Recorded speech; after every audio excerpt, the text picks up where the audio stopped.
And Sam Rogers is standing at the goal line for the Miners. Rogers will field it 3 yards deep and kneels down.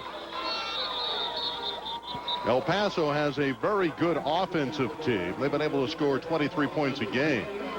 And they use the option offense, which has bothered Fresno State historically. And they'll set up with a couple of slot backs on either side in their formation. It looks like a variation of the old wing T Iowa used to run. They got a lot of razzle-dazzle. They are not just a straight option team. They do a lot of funny things off it. John Gray, perhaps their best all-around athlete. Most of the opponents have been trying to take Gray away from the Miners. First down from the 20-yard line. And it's the second back through. A short gain, and Fresno State doing a good job up front. They want to shut down the run as they stop Durio. Durham and Durio are the slot backs. Miles the fullback. Roulette with the best speed is the flanker back, and Derek Brown is the split end. This offensive line has been banged up. Lawrence has been the most efficient of that group, and Danny Baker has been a find at center. He's come on strong. It's second down and 9.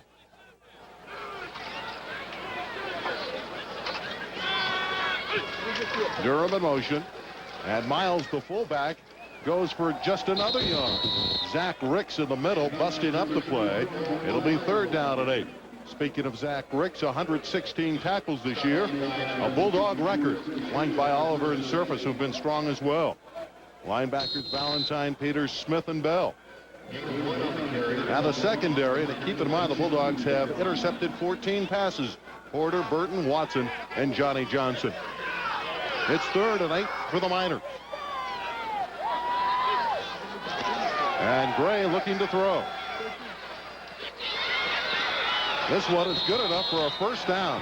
Out across the 30-yard line. A good throw by Sean Gray. Gray's a terrific athlete, Randy.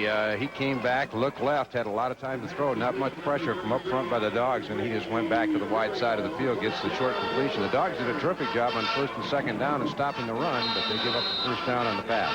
David Lee in his 4th year. In fact, they say about his years here, these have been lean years rather than Lee years.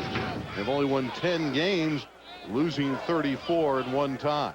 From the 32-yard line, it's first down Miners.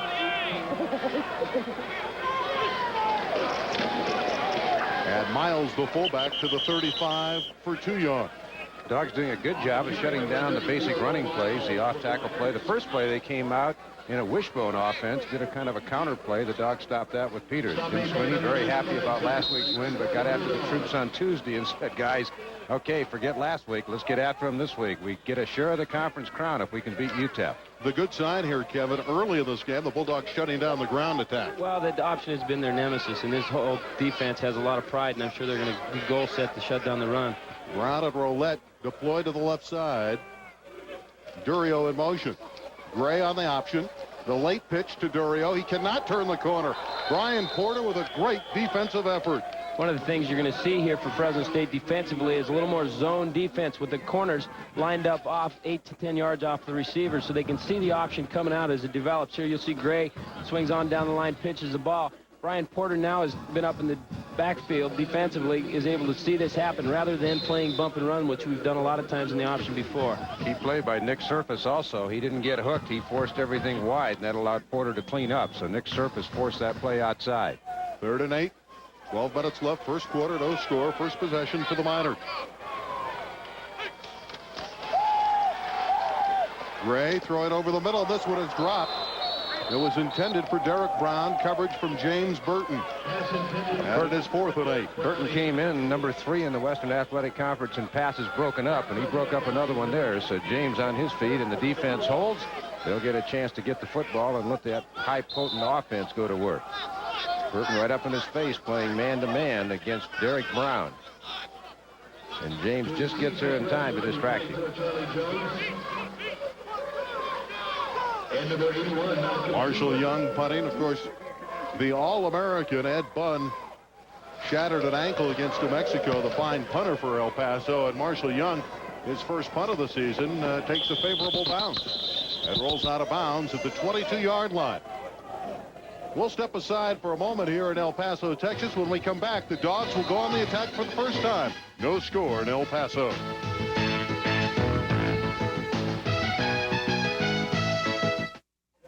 Fresno State takes possession for the first time, starting from their 22-yard line with all-WAC performer Trent Dilfer, quarterbacking the Bulldogs once again, just a sophomore. Only the third sophomore ever to be named first-team quarterback in the WAC. Joining some pretty good names. Outstanding sophomore, and he wants to get it part of that championship. The deep pitch to Ron Rivers out across the 25 to the 27-yard line. Of course, those other two names that were all WAC were Jim McMahon and Ty Detmer of BYU. Those are the athletes that will be carrying and catching tonight. Neil Rivers, Widens, Sebron, and Marty Thompson, the tight end. Offensive line has done a great job. Jesse Hardwick was all WAC. First team. Second and 5 after Rivers gains 5.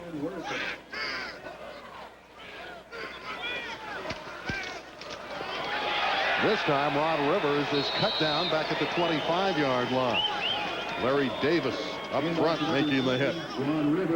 And it'll be third down for the Bulldogs.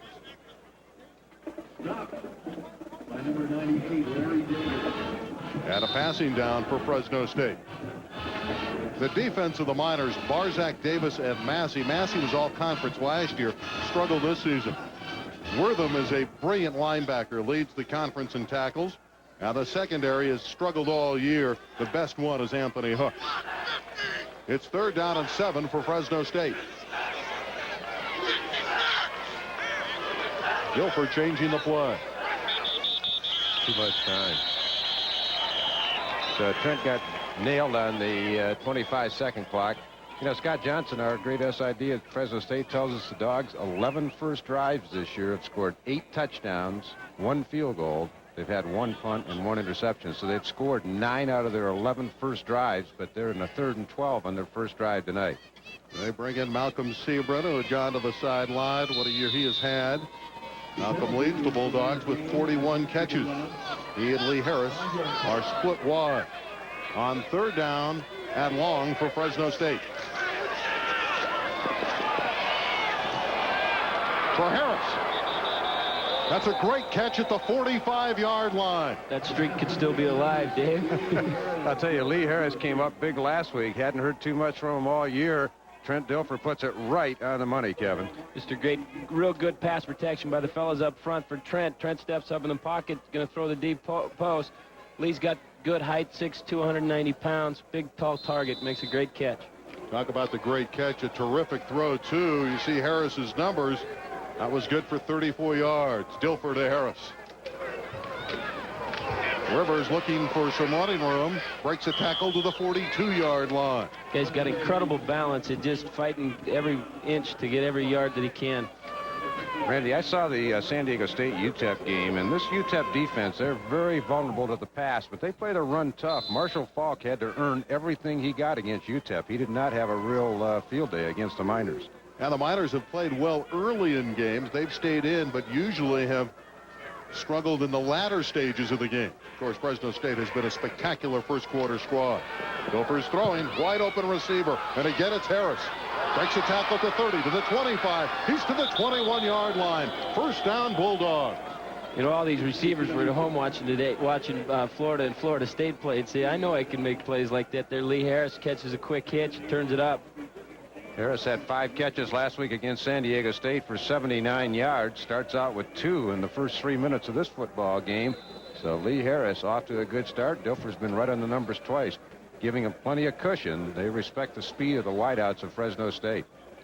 Pretty good move to get around Wortham and go down to the 22-yard line. 20 yards for Harris on that reception. Fresno State has been able to implement the ground attack in its last 5 games, augmenting an already strong passing attack. Dilfer's throwing. He wanted Charlie Jones, incomplete on the post pattern.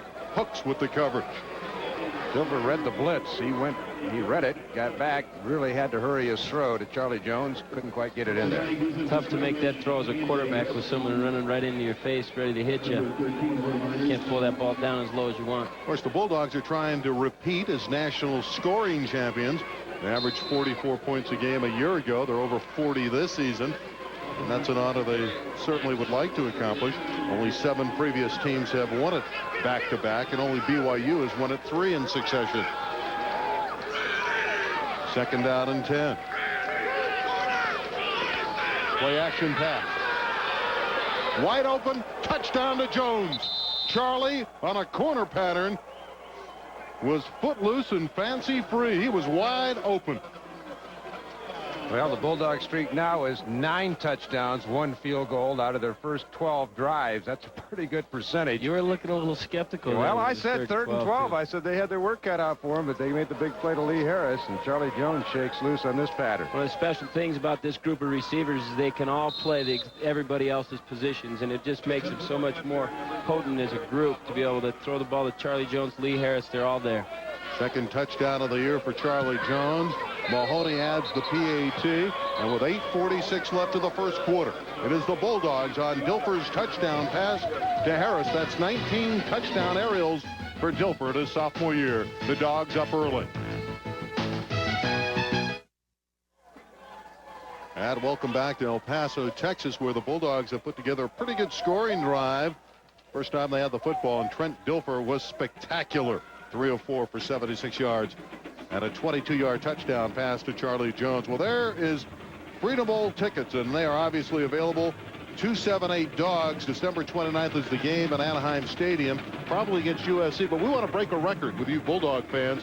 Oregon, when they played in the Freedom Bowl, what, they sold like 17,500? Dogs, I'm challenging.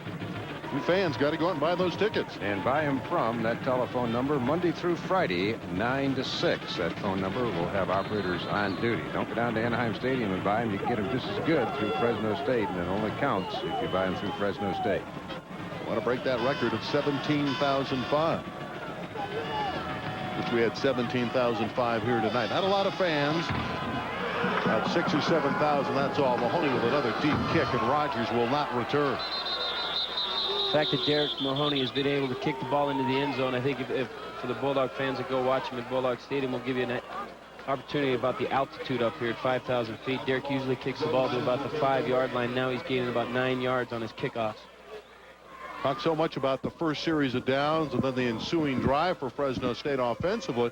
But defensively, Dave Campbell, the Bulldogs were very impressive the first time UTEP had the ball. Well, the first thing you have to stop on the option is the fullback. They stopped him twice, and then they stopped the halfback, and they forced the quarterback to pitch. I mean, they got to stay focused. One little slip, and the next thing you know, that quarterback's gone for about 20 yards. But right now, they're playing the run pretty tough. Miles is tripped up by Nick Surface. Nick Surface has played with a bad foot for the last 4 or 5 games. Hurt his foot against the University of Hawaii, but he's playing hard, and along that defensive front three has done a great job for Jim Sweeney's gang. It's amazing at 220, maybe 225 pounds that Nick Surface was able to play Division I football, the defensive end. Second down and 5.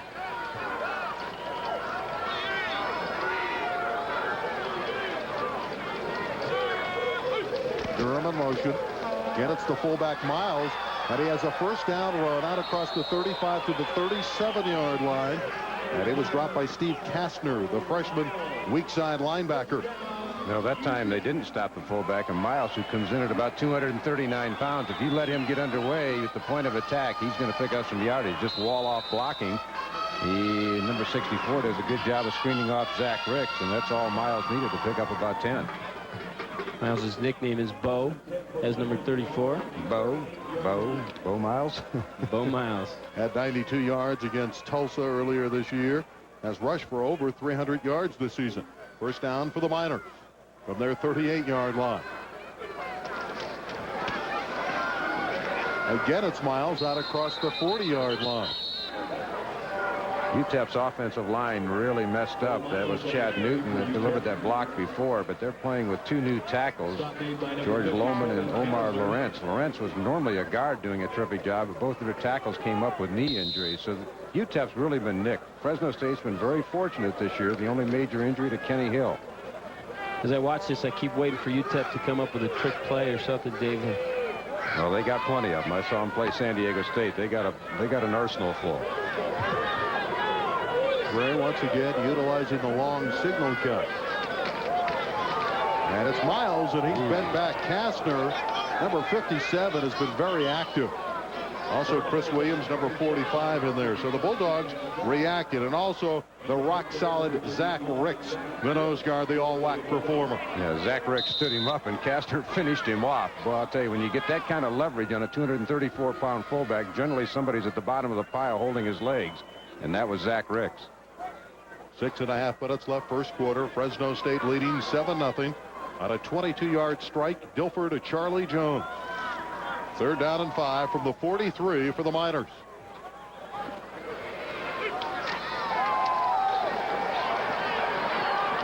In the flat, Miles going nowhere.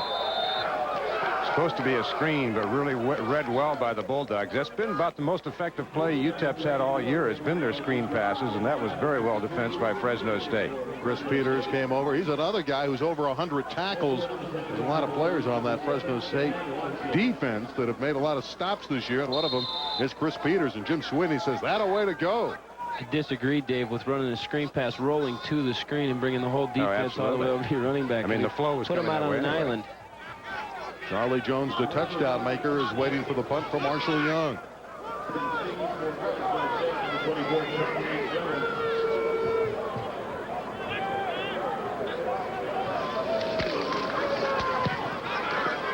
This one is returnable for Jones from the 25. Needs one block. He's got it. 25. He's to the 30. Breaks the tackle to the 35, to the 36, maybe the 37-yard line.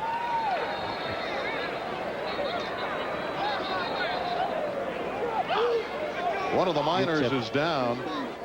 Scary deal as a cover and as a kickoff punt cover guy running downfield. You know, they thought they could get Charlie. They all have that fire in their eyes, and next thing you know, they know that block's coming out from the side of their ear hole. Yeah, when you go to when the picket fence gets set up, once you've overrun the play and you turn back, if you've done it enough times, you know you're going to get a face plant somewhere. It looks like somewhere in the leg area, but we'll get another look.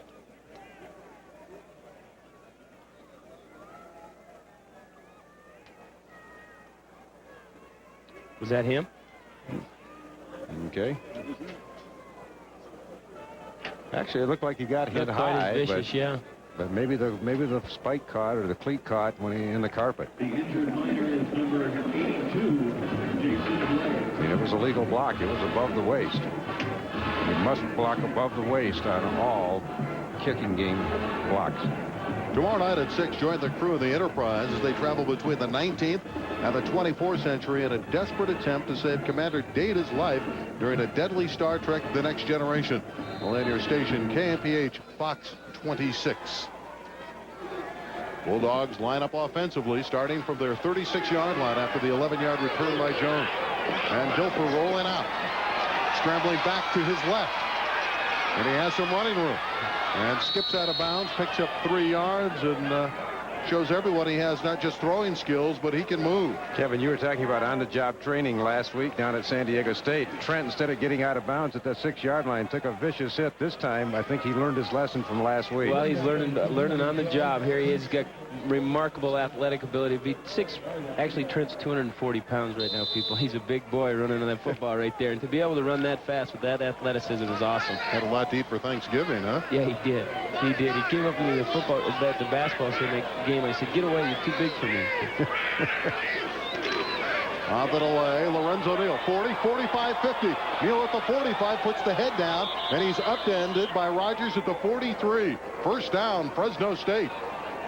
Well, pass when the opposition thinks you're going to run when you think they're going to pass. It was 2nd down and relatively long. Lorenzo Neal came in tonight needing 57 yards to move into the number 2 spot all time of Bulldog rushing history. Picked up a good chunk right there. Well, he picked up 19 yards, and again, the Bulldogs are threatening with 4:50 remaining in the first quarter. Fresno State leading UTEP 7-0. Slot right formation for the Bulldogs. And they put Rivers in the slot. Going for the big one. Dilfer looking long. Harris, he's inside the 10-yard line. Lee Harris. Lee thought he should have scored. But the Bulldogs are content to be inside the 10 and have 1st and goal. Now, Kevin Sweeney, you saw them set up. How'd you know they were going deep? Well, we knew we were going deep because they came up and got in the blitz defense, had 9 people to the line of scrimmage. Trent audibleized. Perfect throw to Lee. Picks up those knees. He might get in the end zone. Just a big play for the Bulldogs. That is the transformation of Trent Dilfer in the beginning of the year. Not seeing the blitz quite as much now. Comes up the line of scrimmage and licks his chops when he sees that man-to-man coverage. 35 yards on that hookup. 1st and 8 for a Bulldog touchdown. In the flat to Rivers, to the 10, at the 5. Touchdown, Ron Rivers. Fresno State has scored again. They lead 13-0. Only question on that, Randy, is will they call it a lateral or a pass? I think they call it a lateral, so that'll go as a running play for Ronnie Rivers because the ball was thrown backwards.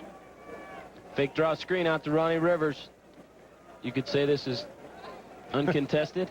I'll tell you, Fresno State has an as imaginative offense of any team in the country, and I watch a lot of college football teams, but this is what they've done in the red zone. Make it now 49 out of 52 that they've scored inside the opponent's 20-yard line, and that's 41 touchdowns, and there isn't a team in the country that can touch those numbers.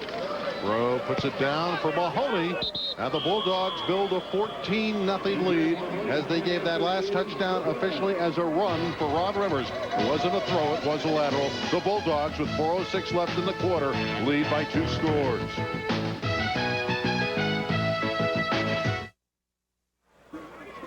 It didn't take very long for the Bulldogs to put their second score on the board as Ron Rivers takes it in, and Fresno State is leading 14-0. Just over 4 minutes left in the first quarter. Sam Rogers 2 yards deep in the end zone. That's a testimony to Derek Mahoney's kicked 2 very deep already tonight. This one a little bit shorter. Rogers near the pylon will return. Sam's not going very far. Maybe to the 19-yard line. Well, Kevin Sweeney, one of the big questions we talked about on the pregame, were the Bulldogs focused and ready? Well, off the top here in the first quarter, they look very ready. Well, they look focused, and the fact that Trent's been audibilizing and everybody's doing what they're supposed to be doing when he audibilizes. A lot of time you get a little havoc, and one guy runs the wrong route, and it's incomplete. They're really focused as an offense, and defensively they've done a great job so far. Randy, the one thing a coaching staff has to try to do each week is get their team ready to play early, and the Dogs have outscored their opponents 180-66 so far in the first quarter. That margin narrows as the game goes on, but that just shows they're ready to play each week, and that's a credit to both the coaching staff and the players. Down by 2 touchdowns. Gray is throwing on first down. And Brassfield has stood up after a short gain by Brian Porter. Now, Dave Campbell, what about this minor team? Can they come back? Do they have the type of offense that's capable of coming from behind? This is not a good catch-up type offense. They've only thrown 4 touchdown passes all year, and if they can't establish their running game, their passing game virtually is going to be nothing. They've got to get the running game going. They know they have to do that. Well, I guarantee that they've watched all the films of Fresno State's defense versus option, so they feel that they're pretty much in this football game, giving up quite as many points as we've done before. Gray's a guy that threw it 33 times against Air Force. So, indeed, this is a football team that can throw it. The deep pitch to Durio coming around, and he's bumped out of bounds by Johnny Johnson out across the 30 at the 33-yard line. The Dogs got caught slanting to the wide side that time, and they ran short side with a pitch. Nobody to cover the corner, but they covered up pretty well, although the first down was picked up by Durio. There's a lot of issues about you stop the fullback, you stop the quarterback, but what Fresno State wants to do is stop the big plays. Don't give up the home run. That's why Fresno State defensively have backed off the corners, and they're going to attack at the line of scrimmage and try to get the quarterback's face. Durio's 7-yard pickup. You see his numbers for the season. El Paso feels they need to recruit better slot backs in years to come. Again, the dive play, and very little there. Fresno State in this first quarter, there's only 3 minutes remaining, has done a very good job of denying Miles, number 35, any territory in the middle. Let's check in downstairs with Ralph Wood. Ralph, what do you have for us? Well, I'll tell you guys, I'm talking about the cold, but the Bulldogs are not. They say it's a state of mind. If you believe it's cold, you're going to be cold. So they're trying to just block it out. I can tell you something else, though. With a 14-0 lead early, it's getting a little warmer down here on the sidelines for Fresno State. Yeah, they're heating it up real good, thinking about a potential championship in their first year in the Western Athletic Conference. Again, a conservative attack run by David Lee offensively. Earl Oliver in the middle. And Gray just handing it off to Miles once again. That's a great job on Fresno State on defense. The defense against the option. If you can get an option team into 3rd and 5, you've won the first 2 downs defensively. Miles has carried 7 times, longest gain 9. I don't think he's made more than 3 on any other play, though. There's a passing down. Third and between 4 and 5 yards. Bulldogs leading 14-0 in the first quarter. Gray on the late pitch to Durio. And Johnson comes up. The ball is free. And they're going to roll Durio down at the 41-yard line. Still 2 yards short of the first down, but they say the ground caused the fumble, so it'll be 4th down UTEP. Well, this is a defensive execution at its finest. Wendell Valentine strings out the play. You'll see it. Sean Gray's going to come down the line of scrimmage. Wendell forces the quarterback to pitch. You'll see Johnny Johnson, number 25, right where he's supposed to be. Bulldogs could have used that a lot of times against the option years past. Not only did Wendell force the pitch, but he came back quickly enough to get into the tackle as well. And the natives are getting restless. They're booing the fact that Marshall Young has come on and David Lee's football team, down by 2 scores, 2 touchdowns as we approach 1 minute in this first quarter, are punting the football. Charlie Jones and Malcolm Sebring back deep for Fresno State, and this is a great punt. Driving Sebring back inside the 10-yard line. He fakes the pitch, and he's going to run it upfield across the 20. Now, the Bulldogs worked on that in practice where Sebring would throw it back to Jones. Well, I think actually because what they did last week, Randy, with the touchdown, Charlie Jones threw the ball back to Michael Ross. That was just a fake, kind of a psych deal. The thing you got to love is Malcolm, of course, right-handed. Charlie Jones left-handed. They play on the correct sides where all they have to do is pick it up and step and open up their hips and throw it. It's like your first baseman, third baseman. You got in it. baseball. Absolutely. There is a flag down.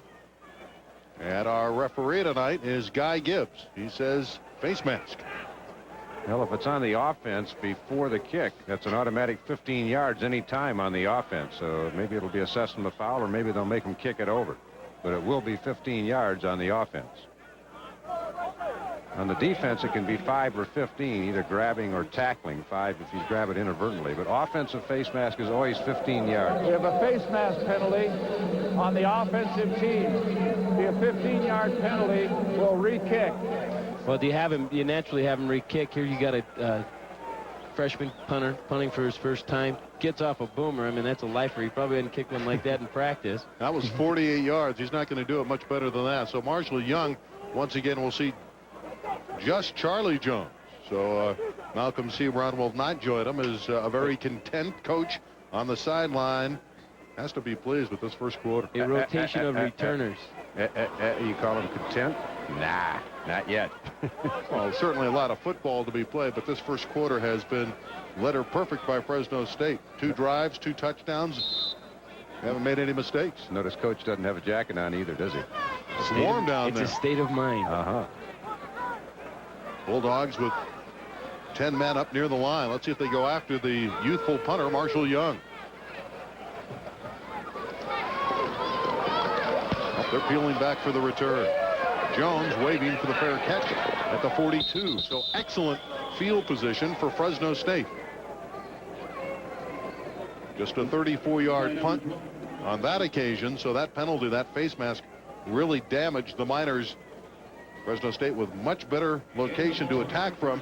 As you see the numbers on Trent Dilfer. Total offense just about ready to pass Jeff Tedford, and then that other guy up on top. Well, Kevin's got his lasso up here. Yeah, I got the lasso, and I'm also going to recommend that if we're way ahead in this game late, that they should put in Brian Rowe. He is a senior. Why not? Dilfer's thinking about big yardage on first down for Sebring. Interference? Yes. Malcolm was ready to. Now what? He called it. He threw a flag, and then he goes incomplete. Well, he's got to call it incomplete to test the play. Well, there's 3 good things that happen. One is you score when you throw long balls, and the other is this. Defensive back is at a disadvantage looking back to, can't look back to find that football. The receiver has the advantage. Big play. There's 15-yard or 10-yard pass interference. Interference on the defensive team. 15 yards, first down. I'll tell you, I thought Trent had overthrown Sebring, but Malcolm just caught up with it. Actually had to slow down. Right there is the screen off. Kind of face guarding with the defensive back on that side. Sure that the Bulldogs came in and worked out last night, but you never get that full game speed as the receivers are concerned. And I'm sure that Trent probably would like to throw in that ball a little farther, but he also is having that 5,000 feet of elevation kind of going through his head. I let this one rocket out of here. Ross to the left. Lee Harris to the right. Split backs. Lorenzo Neal and Ron Rivers. And Lorenzo has running room to the 40, the 30, down the sideline and bumped out inside the 20 at the 17-yard line. Another strong run of 26 yards by Lorenzo Neal. One of the things that Jim Sweeney says about Ronnie Rivers on the other side is that Ronnie Rivers blocks hard for Lorenzo Neal. There you see getting in his face right there. Lorenzo Neal has got excellent speed for a fullback. Really has improved his speed in this whole year. Lorenzo Neal has 26 career touchdowns. You see his numbers in rushing the football as he closes in on Aaron Craver's total. Dilfer throwing on first down. Jones looking for some more room. That's a great play by Jones, getting inside the 10, down near the 6-yard line, and another strong throw from Trent Dilfer. A strong throw from Trent and a great route by Charlie. How exciting is he, Dave? Great-looking young player. He and his brother Tommy. Tommy didn't make the trip because he's back home sick. Tommy with 5 interceptions, but the Jones boys have definitely played well for Fresno State this year. Great addition to the program. That whole Lemoore connection with the 7 Lemorians. 7 Lemorians. Dogs going to go full house here. They are. Daigle is in. He spotted at the 4-yard line. Daigle has 14 rushing touchdowns, looking for his 15th. Near the pylon, he's out of bounds at the 1-yard line in the final 14 seconds of the opening quarter. The Dogs lead the Miners by 14-0. Looked like Lorenzo Neal took the hardest hit there when Anthony Daigle turned it up to get in the end zone. See this red helmet starting to vibrate. It was Lorenzo getting hit from behind. Fresno State's 3 running backs over 2,200 yards this year, and they've scored 31 touchdowns. Rivers picking up number 31. Daigle has 14 by himself. Daigle again. Make it 15. Down near the goal line, and he's in. Anthony Daigle, touchdown, Fresno State. And it's 20-0 to the first quarter with only 11 seconds remaining. Touchdown number 15 for A.D. Anthony Daigle. Ties Daigle with Marshall Falk of San Diego State. Falk had 15 touchdowns coming in tonight. Daigle just keeps churning, gets a couple of good blocks at the point of attack. Lorenzo Neal pushes his man out, and Daigle just wiggles through.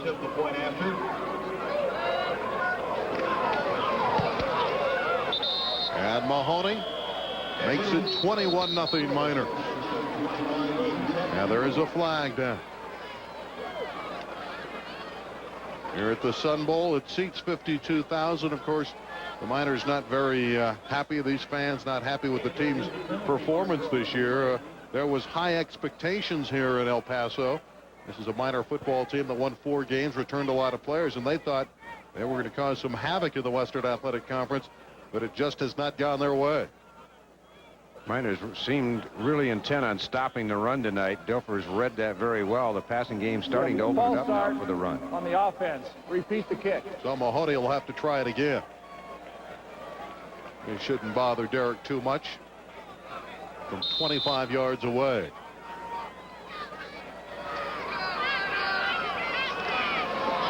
Now they fake it. They're going for 2.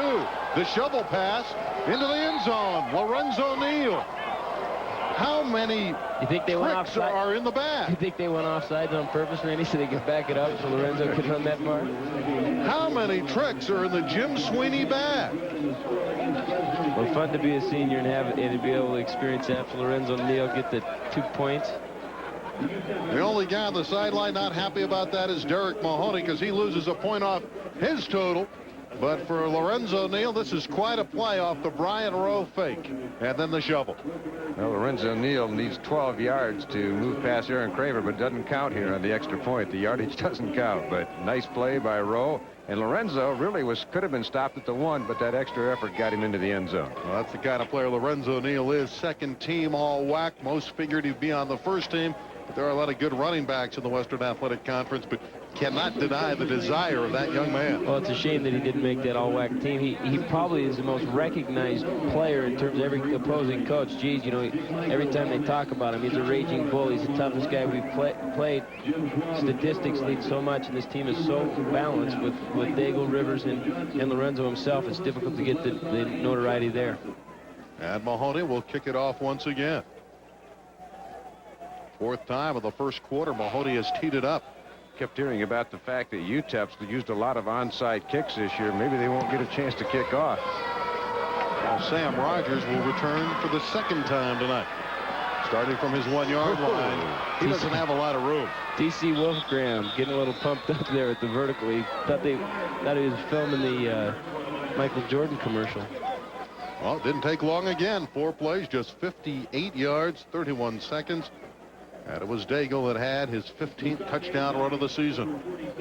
What does Coach call Wolfgram? Got a nickname for him. What does he call him? Wolfgang? Wolfgang. He's a goofy guy, but he's a wonderful kid. I spent Thanksgiving with him, and he's just typical linebacker mentality. Loves to run down on kickoffs, go crazy, hit somebody. Loves to bust those wedges, huh? Barring a penalty, this will be the final play of the first quarter. A thoroughly forgettable 15 minutes for UTEP. Gray throwing on first down. Short gain out across the 25 to the 27 or 28-yard line to Alvin Black. And quarter number 1 is in the book. And it was all Fresno State to the tune of 22-0 for the Bulldogs.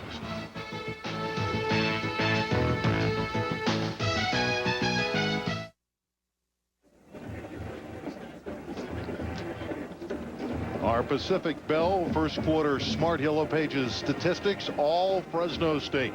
Total domination, and the score would indicate that, leading by 22-0. Look at the yards rushing, yards passing for Trent Dilfer. And no turnovers. An absolutely flawless first 15 minutes by the Bulldogs, playing on the road for the second consecutive week after that sterling come from behind electrifying victory last week in San Diego, 45-41 over San Diego State. Second down and 5 for the Miners. And Gray looking to screen it to Miles, and he has a couple blockers. He'll have a first down out across the 40 to the 41-yard line, where he's taken down by Johnny Johnson. Randy, we talked about the last time they ran a screen. He rolled left and threw left. That's silly because all the flow goes that way. Now, that's the way the screen is supposed to be run. He rolled left and threw back to the right. Pursuit was going the other way, and that was a pretty successful play for the Miners. 13 yards for Gray to Miles. You get the feeling, though, the Miners do not have big play capability, that if they're going to score, they're going to have to grind it out. Of course, the Bulldogs hope that they don't have big play capability. First down from the 42-yard line.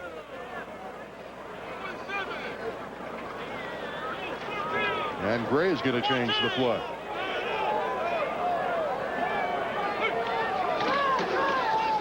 And it's Miles on the dive, and Wendell Valentine from below takes him down. What a year Valentine has had for Fresno State. Started tonight with 100 tackles on the year. Has caused more fumbles than anyone in the WAC, 6 of those, and he was voted second team all WAC in his senior year. It'll be second down and 8 for UTEP. Miles has been the workhorse in that backfield so far tonight. 9 carries, but for only 36 yards for the Miners.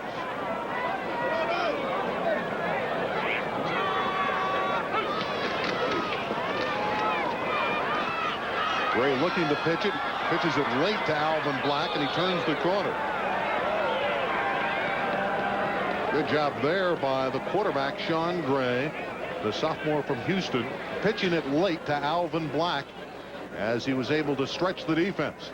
That time they got out 2-on-1 on the outside. Johnny Johnson got in the pickle, and then the quick pitch, it was almost a sideways lateral, but it was still in the backfield, so it was okay. So Alvin Black, who's normally a wide receiver, is having to fill into the slot back because of all the injuries the Miners have at that position.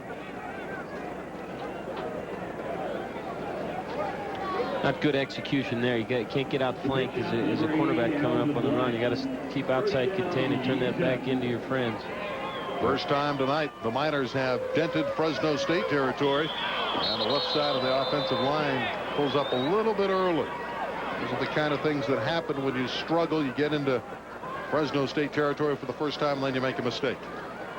Good ball start on the offense. Larry Cook getting some playing time at a cornerback. He replaces James Burton. Also coming out is Gene Smith right now, so Larry Cook seeing some action. Early in the second quarter, the Bulldogs leading by 22-0. Villarreal with the penalty. He's a guy that's run the ball 6 times this year on the fumble Ruski. for 120 yards. So Villarreal may be the leading ball carrier percentage-wise this year. Pretty good numbers. Gray looking. And it was knocked away by Brian Porter, darting in front of Durham. Good coverage by Porter that time. Had him covered like a blanket. Really, Gray could only throw it to the outside where he couldn't complete it. I think that improvement on Fresno State defensively. I know Fresno State's playing against an option team this week, is adding more of his zone coverage in, more too deep coverage, playing man-to-man. So every time a team comes up the line of scrimmage, they can't predict what Fresno State's going to do defensively. 2nd and 15 for the Miners.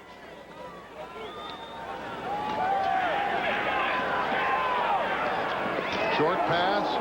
Hello. And Brassfield is absolutely gobbled up by Chris Peters. All but took his head off. This is quite a collision. Well, if you ask Fresno State defensive players, actually probably the whole team, who's the most courageous player on your football team, it's Chris Peters. Chris Peters is playing with 2, not 1, but 2 shoulders that are going to be operated on after the year is over. Every time I go into the training room, he's got the machines hooked up to him and ice. And looked like Marvin Jones of Florida State, the way he was attacking some of those Gators earlier today. Florida State won big by 3 touchdowns in that annual rivalry. On 3rd and long, this one is a completion to Durham. Inside the 40, inside the 35, and he skips down to the 31-yard line. Pretty good effort there by Omar Durham. He's excited, trying to get everyone on the same page. He's trying to rattle the entire crew. Doug's not getting much pressure on Sean Gray. He's having a chance to look over the field and pick out his receivers. That time Durham was wide open. we talked about him playing zone defense, Bulldogs defensively. Now you've got to break down and make that tackle, Steve Casner. That's how they pick up a 1st down. You only can get them in the right place as a coach, as defensive coaches. You got to get your players in the position to make the plays. And if they don't do it, then it's going to be unsuccessful. Black in motion. Gray turning it upfield. Another good gain inside the 25-yard line. Nick Surface coming off. He hurt a leg on the play when he tried to hurdle over the blocker to get to Gray. Or Surface playing with a bad left foot to begin with. A 9-yard pickup by the quarterback, Sean Gray. It'll be 2nd down and 1. Now the Miners are threatening for the first time tonight. Down by 22-0 to the Fresno State Bulldogs.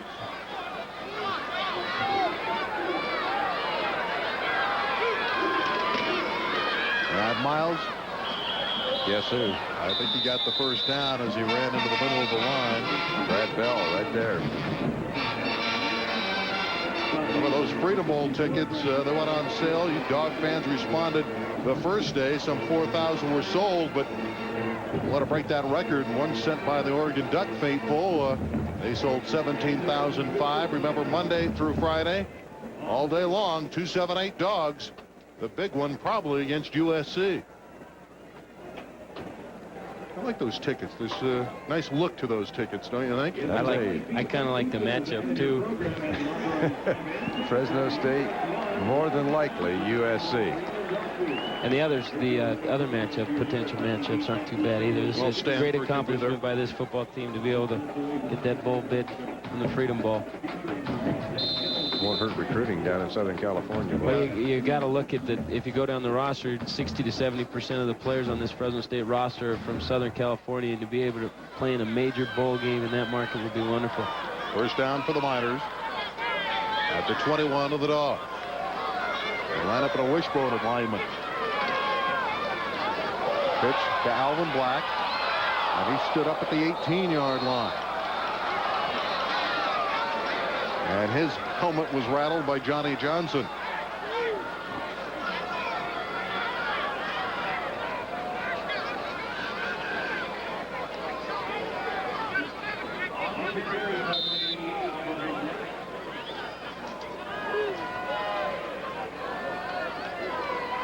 Down to 10:40 left in the half. The Miners looking to get on the board for the first time this evening.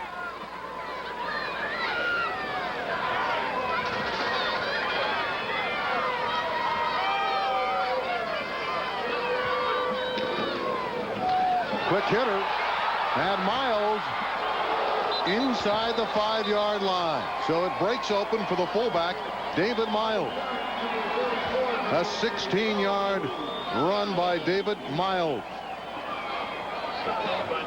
David Miles doing the impression of his favorite person, Bo Jackson, up to the 2-yard line. Bulldog defense is going to have to bear down here. Good wall-off block by number 60, Omar Lawrence. He really sealed off Steve Casner on that one, and Casner couldn't get there. Miles, a former walk-on, started his career at West Texas State, then came to the minors as a walk-on. Gives his team a 1st and goal at the 2. UTEP trying to score for the first time, and Miles in the middle goes nowhere. Brad Bell, the first man through. And then he had good company. And Miles had no running room at 2nd down and short for a UTEP touchdown. Just outside the 1-yard line.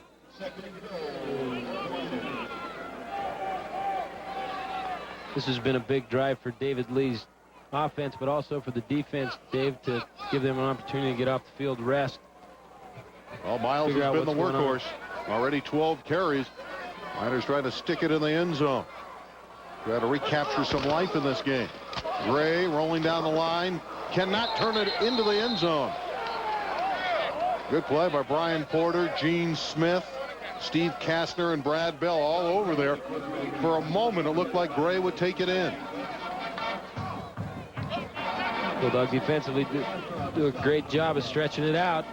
There you'll see those white jerseys coming in to make impact. Steve Casner with the late hit to keep Gray from out of the end zone. 3rd and less than 1 for a Miner touchdown. 8:45 left in the half. Fresno State 22, UTEP nothing. But they are on the doorstep. Miles up the middle. 239 pounds, probably. Yeah, he's in. Straight ahead for a touchdown, Miles. Just put the head down, and even though he was hit by Chris Peters, forward progress got him into the end zone, and UTEP scores for the first time tonight.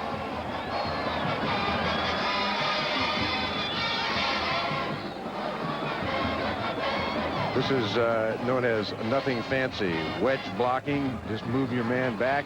Let Miles take care of the rest. And at 239 pounds, he saw a crease and just got through. And for David Miles, his 4th rushing touchdown this year. The Miners go for 2 here, huh, Dave? Could be. Down 22-6. Gray stays on.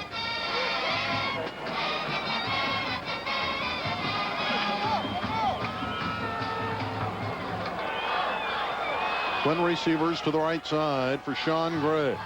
Going for the 2 points. They run Miles, and he's denied. Cut down at the 1-yard line. Good effort in the middle by Zach Ricks. So the 2-point try fails. UTEP gets on the board, but Fresno State is clinging to a 22-6 advantage.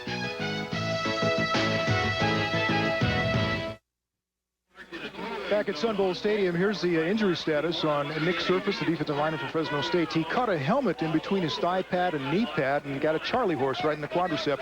He is trying to walk it off and stretch it out right now and hopes to return to the game. Back to you guys. Well, it's better than the foot. The foot's been bothering him, so if that's what it is, that's probably good news in the long run. The surface for Nick Surface is the artificial turf is not a very forgiving for your feet.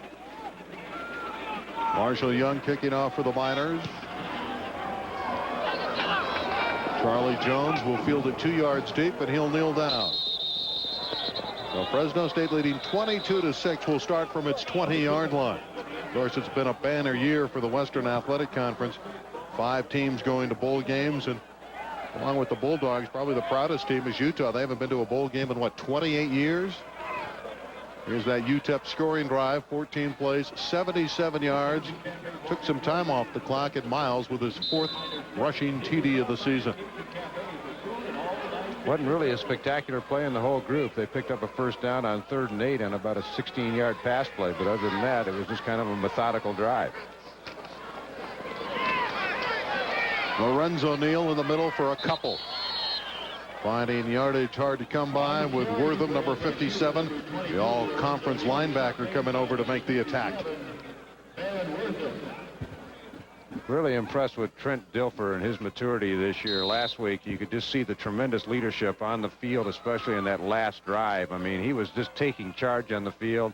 He was beckoning the coaches to get the plays in faster. Come on, I'm ready to go. Let's go. And you just see the leadership qualities emerging in this great young sophomore. I think he really emerged against New Mexico, bringing him back there. He brought him back against the University of Hawaii, but that game winner against New Mexico really turned it even at a higher notch. Daigle out across the 30. Some hard running from Anthony Daigle.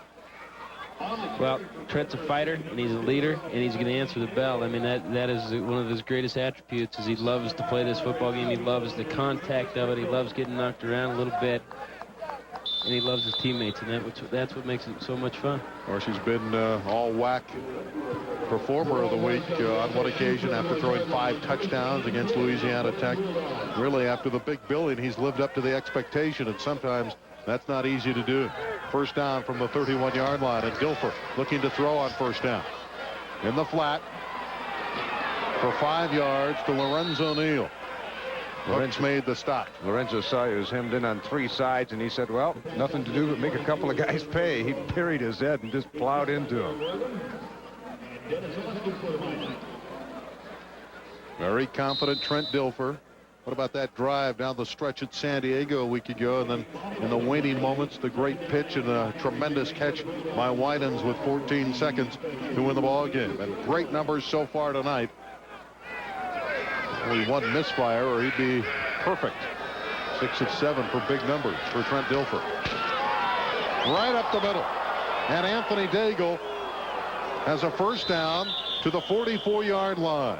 I hate to use the old phrase, you could drive a Mack truck through that, but Anthony's wondering which way to go. They've got so much room. It's like running against the dummies. Josh Coldarn was looking for somebody to knock down. The hole was so wide open. I think UTEP was running some kind of a stunt to the outside, left their nose guard all by himself. 2 guys blocked him, and Coldarn was looking for somebody to knock down. There wasn't anybody to hit. Anthony Daigle sprinting for 20 yards to the 44. And again, the Bulldogs are driving, leading by 22-6. That's Marty Thompson adjusting. Audible. Running from the eye. And the deep pitch. And Daigle cracks it inside the 40-yard line, where he's hit by Derek Hewitt. Boy, Rod Collins with a great seal-off block right there. Didn't look like anything was there. And then Collins just repositioned his feet and sealed his man off to the inside.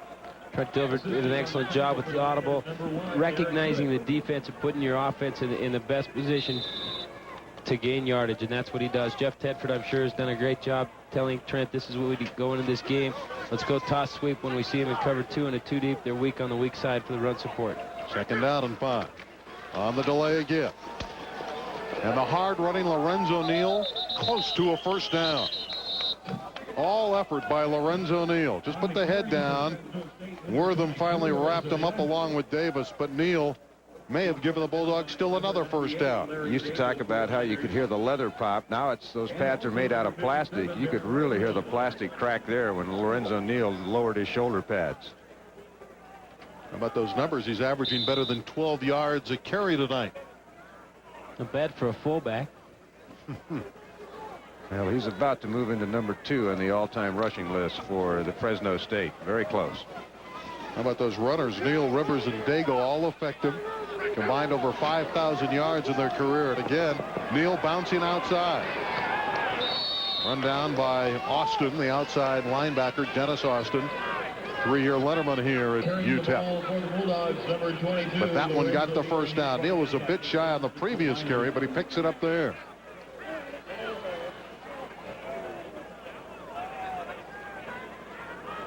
Notice Neal made a motion to his helmet. That means he was a little bit winded. He comes to the sideline, and Jamie Christian replaces him.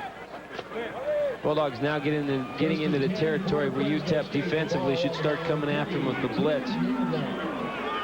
Well, the Bulldogs passing and running efficiently again tonight. Again, it's the second back through Daigle. This time he's dropped at the 32-yard line. Furious rush from the inside. Schufelt, second team all-WAC. They have 2 outstanding inside linebackers at UTEP in Schufelt and Wortham, but the outside, not quite as much speed on the outside, but the inside guys do a good job. Kevin, you were right. They brought 8. Daigle's recognized, cut back to the weak side, but there was a lot of orange jerseys there. 2nd down and 10. The line of scrimmage, the Miner 32. 4:10 left in the half. Dogs leading by 22-6. Dilfer looks over the defense and calls a timeout. We'll take a timeout as well with just over 4 minutes left in the half. Dogs like to score before the intermission. They're leading by 16.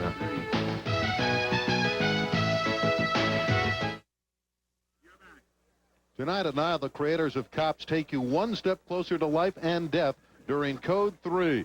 Then at 9:30, check out the hysterical comedy of Fox's new hit show, The Edge, only on your station in stereo, KMPH Fox 26. Here, the Bulldogs would like to take one step closer to another score. They're leading 22-6, 2nd down and 10 from the Miner 32. Dilfer pressure, but he's still able to find his target inside the 10-yard line. What a terrific throw to Charlie Jones. Dilfer was under heavy heat. It's a great throw, and it's also a great job with his body positioning. Trent here's going to sprint out to the left and throw back the post. I think he doesn't have a strong arm being able to throw with one plant like that. Charlie does an excellent job shielding the defender off of his back to get himself in a position to make that catch. Anthony Hooks is their best defender. He did everything he could to stop that play, but just 2 great athletic plays by Dilfer and Charlie Jones at the other end. Nothing you can do about it. Incredible to be able to roll to your left and throw back that fast. 1st down and 8 to go for a Fresno State touchdown. Looking to build on their 22-6 lead. Dilfer throwing on 1st down, lobbing in the end zone. Ross adjusted on the ball, could not quite bring it in. There was some bumping as well as Michael Ross went for the ball. And it'll be 2nd down and goal for the Bulldogs. See what the Dogs do here. Remember, they pass when you think they're going to run. They run when you think they're going to pass. Everything says pass on this down after throwing an incompletion at the 8-yard line on 1st down. I suspect they might come back with some kind of a run here. Maybe a little draw, delay. Oh, they send trips to the left side. Now there's the delay. Lorenzo Neal to the 5. That's as far as he can go as Hooks comes up and then cuts him down. So it'll be 3rd and 5 for a Fresno State touchdown. And Dave Campbell, you diagrammed that one quite well, thank you. Well, he got through the initial hole, but pretty good convergence by the UTEP linebackers, recognizing they didn't take very deep drops because they're so close to the end zone. But you see the reaction, the linebackers coming up quickly and then stringing Lorenzo outside. 3 minutes left in the half. Bulldogs at the 5-yard line of the Miners. It's 3rd and goal. Dilfer throwing to the end zone. Is this one caught? Yes. Touchdown, Charlie Jones. It's an unbelievable throw. Some with a defensive player right in Trent Dilfer's face. To Charlie Jones, just a great throw. Well, the Dogs can't be any better than they are offensively. 4 drives, 4 touchdowns. They have been letter perfect at the offensive end. Well, 20 touchdown aerials this year for Trent Dilfer. Ties him for the number 3 spot in a single season with Kevin Sweeney, our buddy over here. Put in Brian Rowe. No, that was in '84. Those are long memories, huh? He's holding on to the past, this Kevin Sweeney. There's a PAT for Mahoney. Those pages are turning yellow. Brian was holding. It's 29-6 Bulldogs.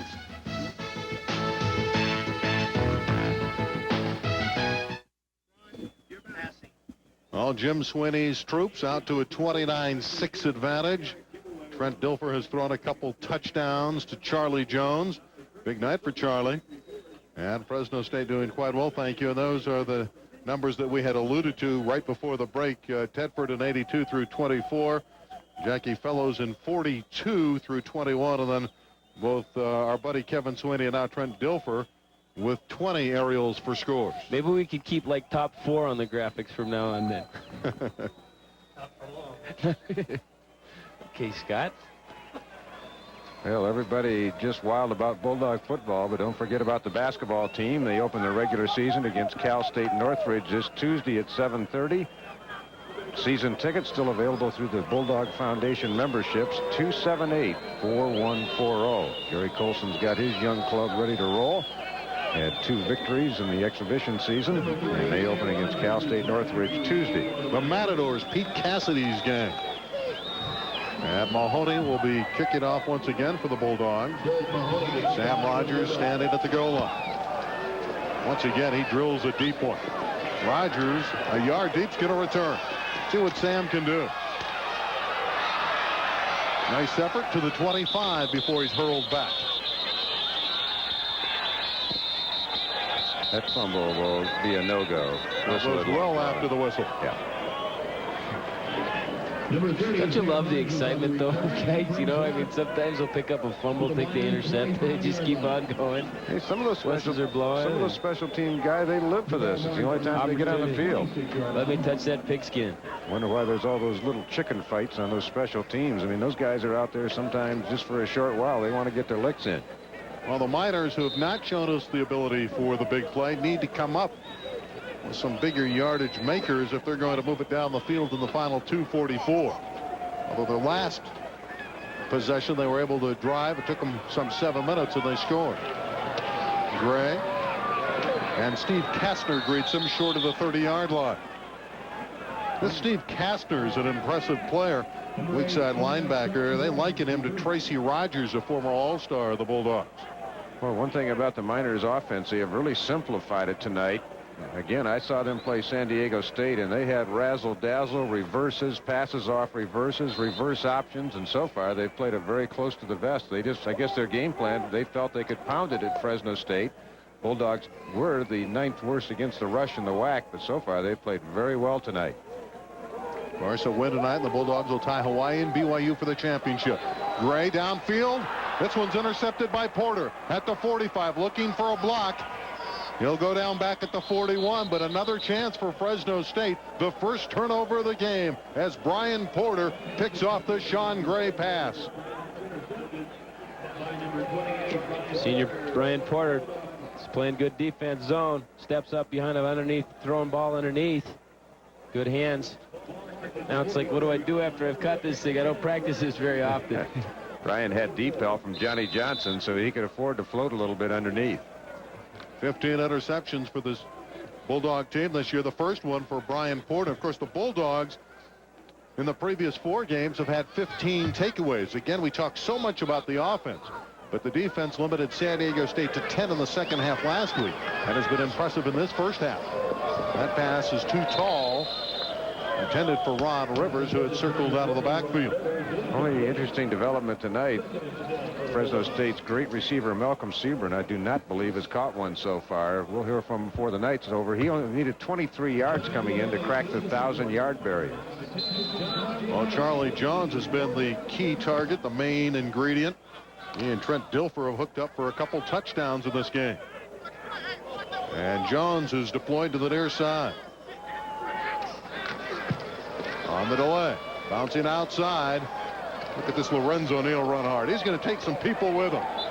You got to love the effort of the senior Lorenzo Neal. Another first down. He is a tough hombre.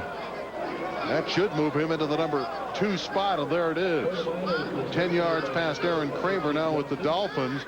And next on the list, number 1, Dean Philpott. Fresno State with the clock running. Under 1:40 to play. First half, trying to build on their 29-6 lead. Jones is wide open at the 22-yard line. A perfect throw from Dilfer. What is Charlie Jones doing, Kevin Sweeney, to get so wide open? Well, they're playing this for his brother, Tommy, who was at home. Just great pass protection. Anytime as a quarterback, you're able to see Trent finish the throw there. Charlie Jones runs a post corner route, real difficult route to cover. Great play all around for the Bulldogs. Charlie Jones and Lee Harris have really stepped up of late. Malcolm Sebring's being guarded by their best DB, Anthony Hooks, number 13, out on the right. From the 22-yard line of the Miners. Fresno State trying to score right before the intermission period.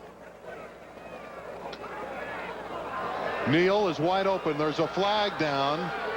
Lorenzo's inside the 5 where he's tripped up. It's going to be a hold against the Dogs. It's great to watch Lorenzo every time he gets the ball. You just wait for this massive collision to happen. Another aspect here, guys, the Bulldogs need to score. We calculated right around 30 points tonight to win the scoring national championship for the second year in a row. And the way they're going to go win that going away. Well, before today's game, Houston playing against Rice, there was an outside chance the Dogs could win the total offense. Klingler didn't have Klingler had 617 yards passing alone today for Houston. I don't think the 7 Dogs are touchdowns through 71 passes. And that was against a pretty good Rice team. Fresno State came in averaging 40.3. Nebraska, they had 39.6 prior to yesterday's win when they scored 33. Of course, Florida State's another team that's ranked 4th. They started at 37.5 and they scored 45 in their 45-24 win this afternoon at home in Tallahassee against the Florida Gators. So after the hold, Dilfer will try it again. Back over the middle. That's a strike. And the big guy, Marty Thompson, inside the 10. And what a throw by Dilfer. A blue dart to Marty Thompson. Well, it's a great throw, and once again, that offensive line up front is doing an excellent job. Here, Trent takes 7-step drop.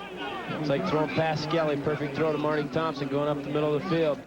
Geez, who should we cover now? Well, Marty Thompson's only had 17 catches this year, down from last year, but he's averaged over 20 yards a catch. That was one good for 30. Dilfer looking for the touchdown, and that one's intercepted by Hooks, and then he fumbled it. And who's going to get it, Sebring or Hooks? I think that one should go to UTEP, and does. So Dilfer, like Gray, is intercepted late in the half. Well, we talked a little bit about it before. It's called on-the-job training. Anytime you throw it out, Trent just loses his ball a little bit and lets it float on him. Got to drive it down and away and keep it away from the defender. I think Dilfer was arguing Anthony Hooks never had the ball secured. I think he did. When he tried to put the ball away is when he lost it, and he was the last one to have possession. So the call goes in UTEP's favor. Pretty tough to argue with. Well, Trent Dilfer proves he's human. His first real mistake of the night. He had been letter perfect to that stage. 44 seconds left in the half. It remains 29-6 Bulldogs. Sam Watson playing true free safety. He's only 34 yards back from the ball. See what Gray does here. Oliver has him and tried to dump that one off to Miles. Earl Oliver got there in a hurry. Oliver's a guy that has thrown runners and quarterbacks for loss on 15 occasions this year. That's second best in the WAC. Almost got a safety. Earl wanted to get that national scoring title before halftime. Make it 31. Yeah, only Luther Elias of Utah has more tackles for losses, 16, and Earl had him in his sights. Now he's moving up. He's passed Sweeney once. He's going to get him again, I think. See ya. Another one bites the dust. Another one bites the dust. Well, David Lee's troops now apparently content to run out the clock. And again, the natives not enjoying that kind of play call with Miles going right up the gut. I think after that interception, they ought to put Brian Rowe in. Randy, what do you think? I think Fresno State has stopped the clock because they want to give Dilfer another chance to get back on the field and break another one of your records. Well, the Dogs have one more timeout. If they can stop the Miners on this third down, then they can force them to punt. They may be out of timeouts, but Fresno State should have some pretty good field position. Well, there's another one, huh? See it, Jeff. That's his coach. Yeah. I'm his friend. Maybe I got to go talk to him at halftime. He said, I'm sorry. Did you see that? You read his lips. He said, I'm sorry. He was apologizing. Talking to Jeff. Jeff's down on the sideline. He was apologizing for that throw. He's got the monitor down on the field. He's made some great throws tonight. That one wasn't his best. He tried to force it in against Anthony Hooks, but hey, he's had a terrific season so far. I think he's just trying to make Kevin Sweeney feel good. That's all. He's a good kid. Well, you'll see Trent Dilfer in Anaheim on December 29th, probably against USC, and that ought to be a very entertaining football game. Larry Smith's Trojans coming off that loss to UCLA. Of course, they're playing Notre Dame tonight, but figures to be the matchup December 29th. 278 Dogs. Again, we want you fans in the Valley to break that record of 17,500. The Oregon Duck faithful brought to Anaheim Stadium. I think the Dogs can do better than that, you fans. Why not? This is a very entertaining Fresno State team. On third down, Gray has a first down throw to Durham. Pretty good strike there. Durham's caught a couple passes. He's been the most energetic of the Miners. And now the Bulldogs will not get it back in this first half, barring a Miner turnover.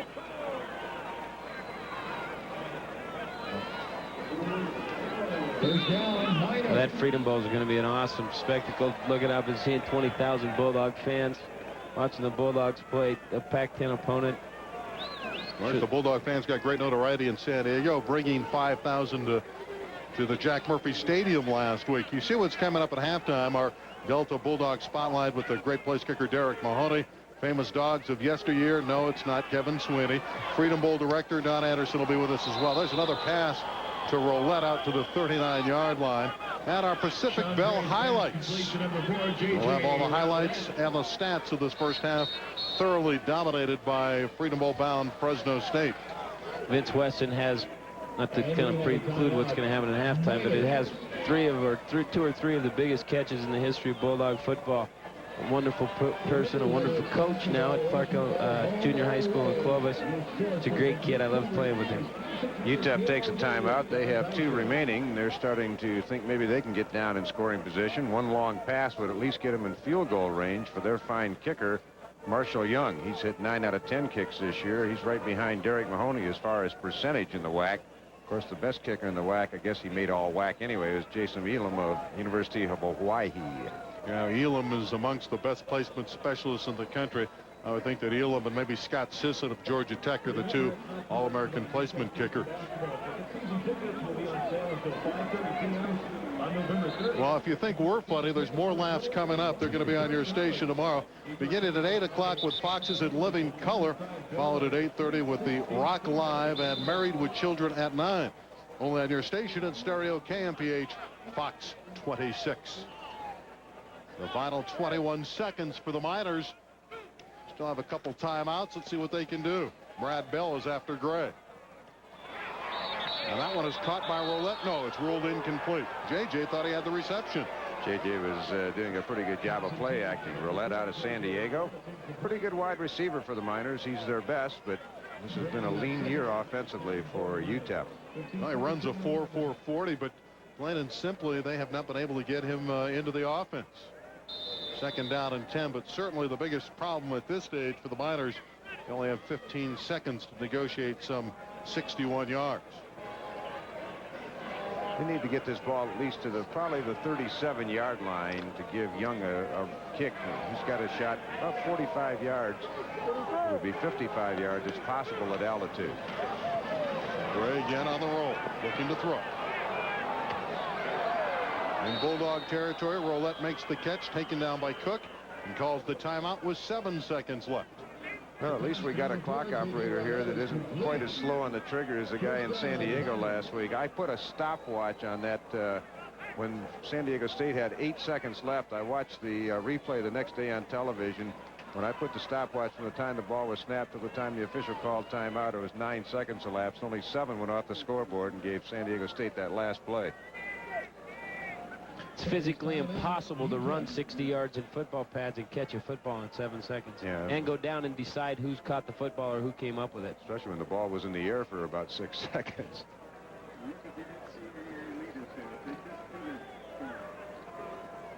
Well, there are the numbers that we had been talking about, the scoring stats.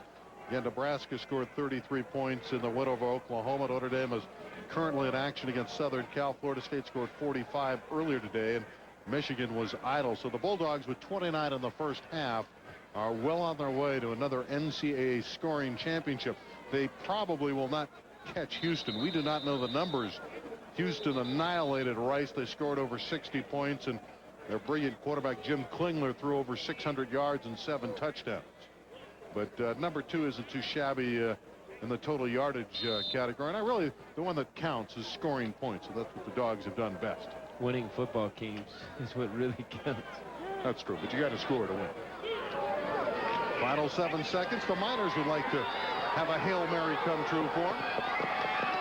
Now this one's knocked away. There's still 1 second left. So the Miners will try it one more time. Well, you got to get it to the end zone if you're Texas-El Paso now. I don't know that Gray has the arm to throw it the distance. When Gray took the snap, ball at the 48-yard line, Fresno State had 3 defensive backs standing on the 5-yard line or deeper.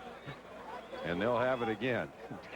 Hope we get a shot of that. Now, 3 Kevin, guys. what's the philosophy here in terms of, do you send 5, 6 guys and pressure the quarterback when he's going to throw the Hail Mary? Do you have all these guys stationed back in the end zone and let the throw go down there? Well, 90% of the time you're going to see 3 or 4 rush the passer, so just to make a little havoc, and then everybody else is deep. Make the receivers, reroute the receivers to the line of scrimmage, and then knock the football down. Well, Brassfield has a nice catch and run, but it'll also kill the clock. And UTEP finishes off at the Bulldog 28. And Fresno State had a very productive first half. 29-6 their lead over the University of Texas-El Paso. And Fresno State now is just 30 minutes away from enjoying great success in their first year, winning a part of the WAC title along with BYU and Hawaii. Our Ralph Wood, KMPH Sports Director, standing by with the coach, Jim Sweeney. Coach, nearly a perfect execution offensively of the game plan in the first half. What do you do for an encore with that? Well, only one thing disappointed me, and I don't want to sound stupid, but, you know, our pride in carrying the ball into the end zone once we got in the red zone, and we got down in there, you know, and got that interception out. Not that we needed the touchdown, at least, but it's a 4-quarter game anyway. We might need it. I thought it was a great thing, you know. We just put that play in, the field goal pitch play. You know, Texas-El Paso runs that real well, and we ran it so well in our practice against our guys. I said, let's put it in and run it. And just without a huddle or anything else, when we had the illegal procedures, I hollered the kids run the play. That's how smart they are. They just ran the play. Zach said, what did we do? He didn't know they did it. Coach, thank you very much. Good luck in the second half. Thanks a lot. Fresno State's Jim Sweeney. The Bulldogs feeling pretty good after an impressive first half. Back to you, Randy.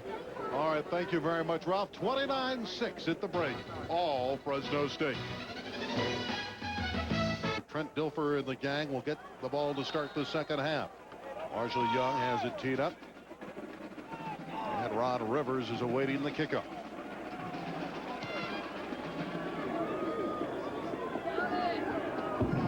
And the Bulldogs will not come out of there. That's Charlie Jones, who joined Rivers back deep. And Fresno State will start from its 20. Again, Trent Dilfer threw for 212 yards in the first half. 2 touchdowns to 1 interception late in the half as Hooks intercepted one in the end zone. With very accurate numbers, again, 10 of 14 for Dilfer. Trent would have to average 337.5 yards the last 2 games, this game and the Freedom Bowl, to pass a guy by the name of Kevin Sweeney for the all-time yardage leader for 1 season. We're not going to let it go. We're going to get Kevin wiped off everything before this season's over. Nah. So he's got a long ways to go in that total yardage. Jeff Arnold starting in the tight end spot instead of Marty Thompson. The quick pitch. And Rivers finding a crease to the 30. Oh, that's a fine run. 16 yards for Ron Rivers. And he was just tripped up, or they could have gone long distance. There is a marker down.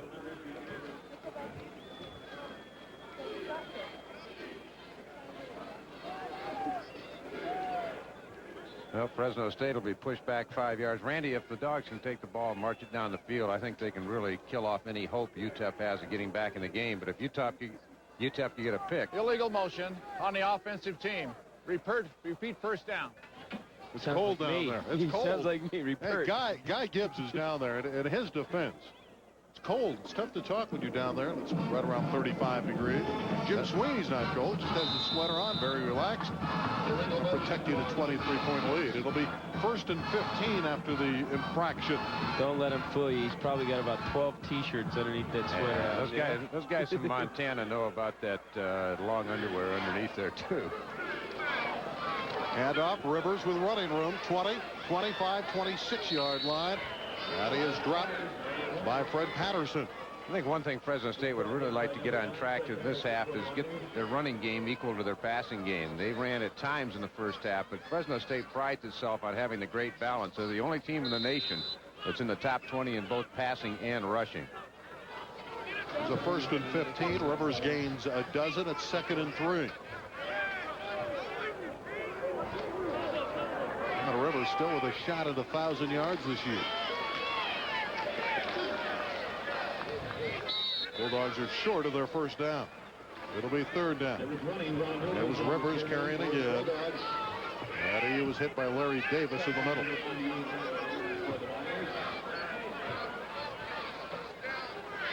Michael Ross and Charlie Jones re-enter.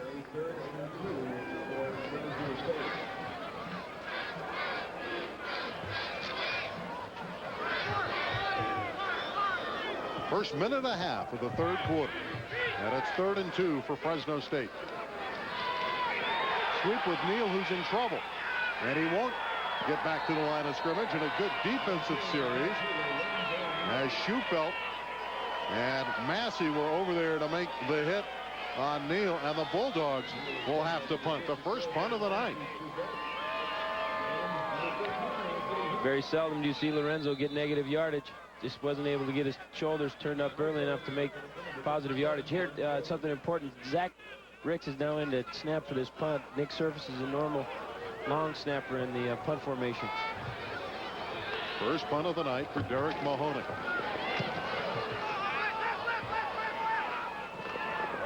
Durham watches it take a favorable bounce for Fresno State.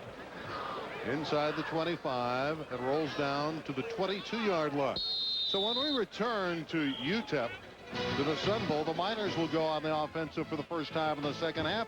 The Dogs lead by 23.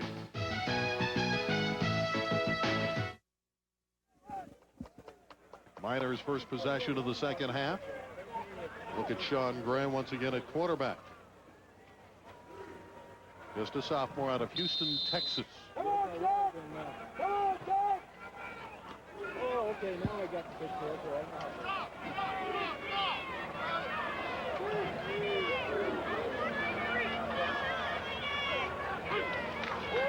Gray still with the ball. Gets away from Ricks for a moment, then Zach takes him down. And also there was Chris Rockwell. Chris Rockwell with that foot sack.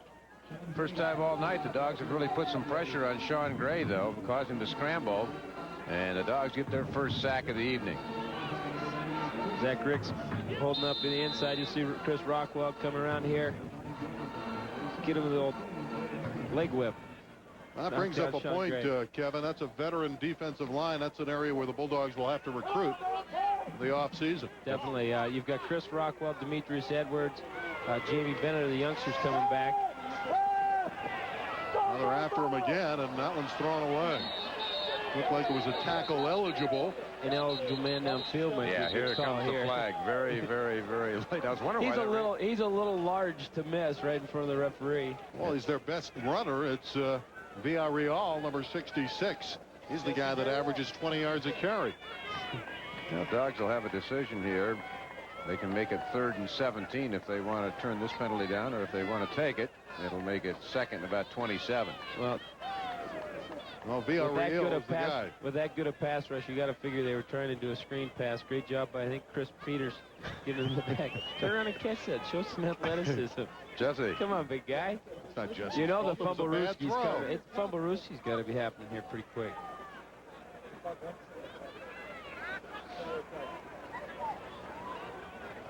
No, the Dogs will take the penalty. At one time, ineligible man downfield was also a loss of down. I don't believe that's true anymore. Ineligible downfield. Got a 5-yard penalty. Repeat the down. Still second. Bulldogs showing some confidence in the defense. Giving the Miners another down. It's 2nd and very long. 2nd and about 21. Dogs have come out a little bit more aggressive in this third quarter defensively. They're trying to pressure Grant.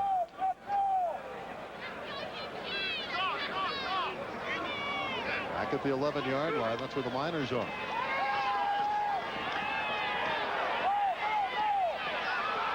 Durham, 20, 25, 27, maybe 28-yard line. And Steve Casner and Chris Peters combine and bring him down. Too much time for Gray to throw again. If he can stand back there that long and look over the field, he's going to pick out somebody. He's got a good 4 seconds to look it over, and that's way too much time. He doesn't even get hurried or knocked down or anything. That's the best protection of the night for Sean Gray. So after going after him on the first 2 plays, on that occasion, Gray had plenty of time to sit back in that pocket Fresno State with the nickel defense, kind of out of nature with that prevent defense that they're playing, normally attacking man-to-man defense. 3rd down and 4 for the Miners. And Gray again with good protection over the middle, incomplete for Durio. Sam Watson with good coverage. And it's 4th and 4.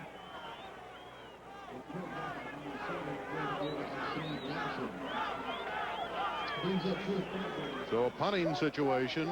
That'll bring in Marshall Young, who's punting for the first time this year. Again, the All-American punter Ed Bunn shattered an ankle against New Mexico a couple weeks ago, and he had a 47.7 average, so he's quite a loss to lose a punter like Ed Bunn.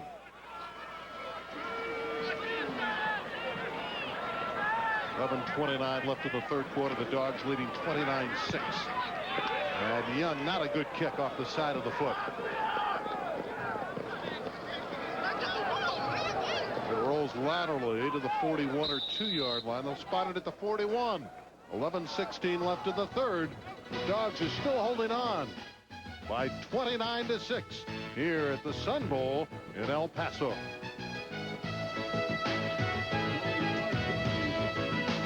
Introducing an all-new breed of power. The all-new 6,000 and 7,000 series John Deere tractors. 6 new models from 65 to 145 horsepower with 3 all-new transmission choices. With an all-new Comfort Guard cab.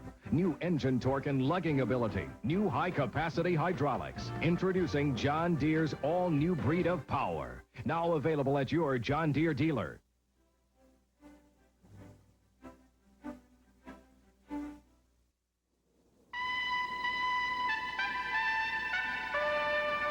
For years, the Toyota truck has stood alone. No longer. Introducing the Toyota T100. Built from the same tough stuff as our compact, only bigger, with more room for 3 inside, and an 8-foot bed, with 4 feet between the wheel wells. Now, when it comes to Toyota trucks, the difference is even bigger. Welcome back to El Paso, Texas. Fresno State will start from its 42-yard line. Second possession of the second half. Miners stood tall the first time the Dogs had it. Let's see what Trent Dilfer and company can do here.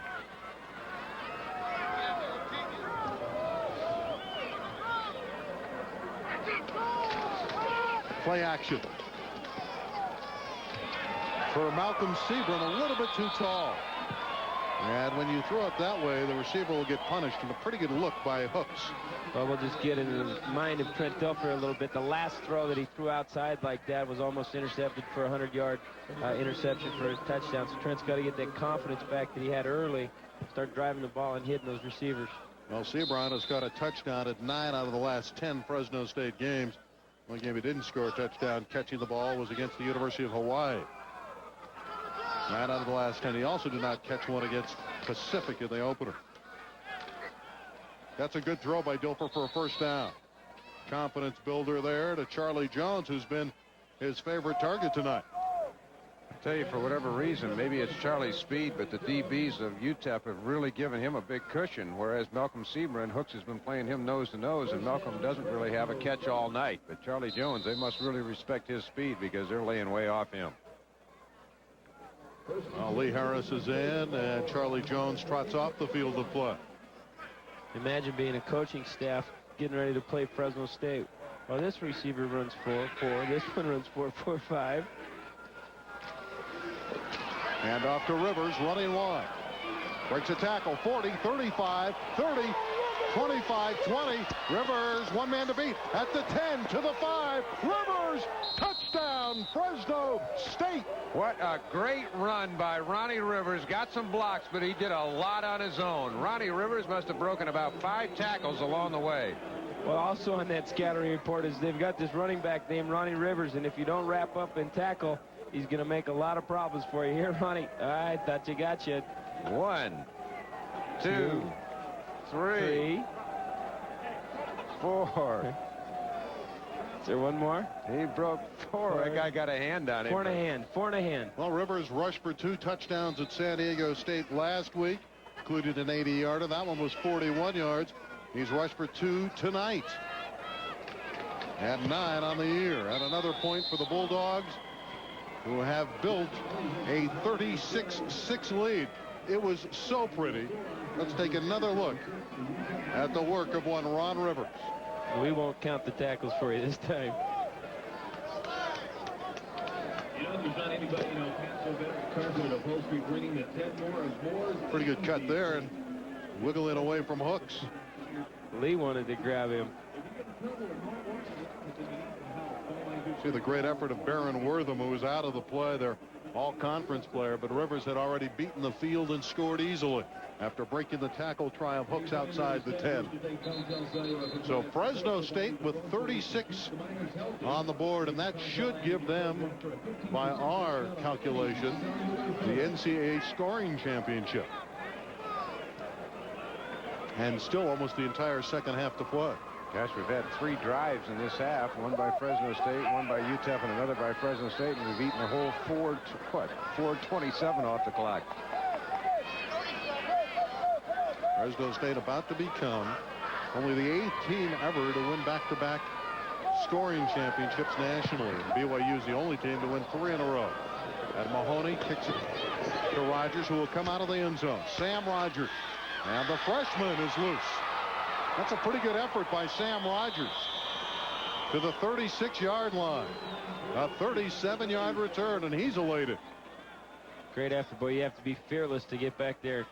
Return kicks. You got to get 11 people, actually 10, and the kicker running down to knife it India with their pads full speed. It takes a lot of courage to do that. I think if Fresno State does indeed play USC in the Freedom Bowl, they got a guy named Curtis Conway there that can flat get it. So they better get used to covering kicks. Probably do a lot of what Fresno State did last week with Darnay Scott. Just pooch the ball up, kick it high and away from him.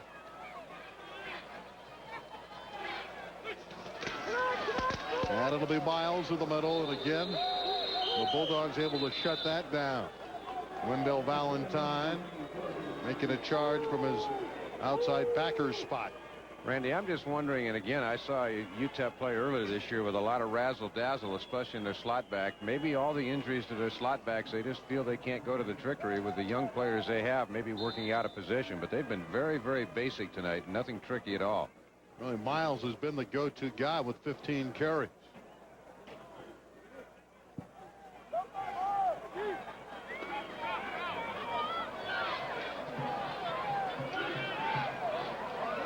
Second down and 9 with Durio in motion. And the Bulldogs defense it well. Durio trying to run around, but he's just corralled. Fresno State not to be denied. Demetrius Edwards, one of those youthful, exuberant down linemen, along with Chris Rockwell, been very impressive in this defensive couple downs, both Rockwell and Edwards. Well, Dave, you know they're in that huddle talking about, let's get this monkey off our back. People say we can't play defense. We can't defense against the option. Let's execute this game plan the coaches have got for us and get some pride back into ourselves and get that little deal off the back here. Well, Willie Robinson will have that play on tape to show his players. That was a perfect defense of the option play. On 3rd and 13. A good catch by Durham, who's been an effective receiver. He likes to celebrate, but he should realize he's a couple yards shy of his first down. And down 30. I thought it took a little bounce, but Looks like he caught it. After further review. 4th down. Looks like the Miners may go for it. And they are going to go for it. They might go for a long count, but the Miners are going to go for it on 4th down. 4th and a short 3 for UTEP, down by 30 points. Miles is the fullback, and Gray is going to run laterally, trying to find a crease. He's not going to get there. Well, that second effort's going to make it close. But I believe Fresno State has held. It's very close after that last lunge. In fact, that lunge may have gotten it for Gray. They had him corralled. I'll tell you, it's going to be a matter of an inch or two, one way or the other. Let's go, Randy. Go out on the limb. Come on, Randy. Make El it call, Paso, Randy. first down. You got help from the stat guy, though. No. That's home field. It's a home field call.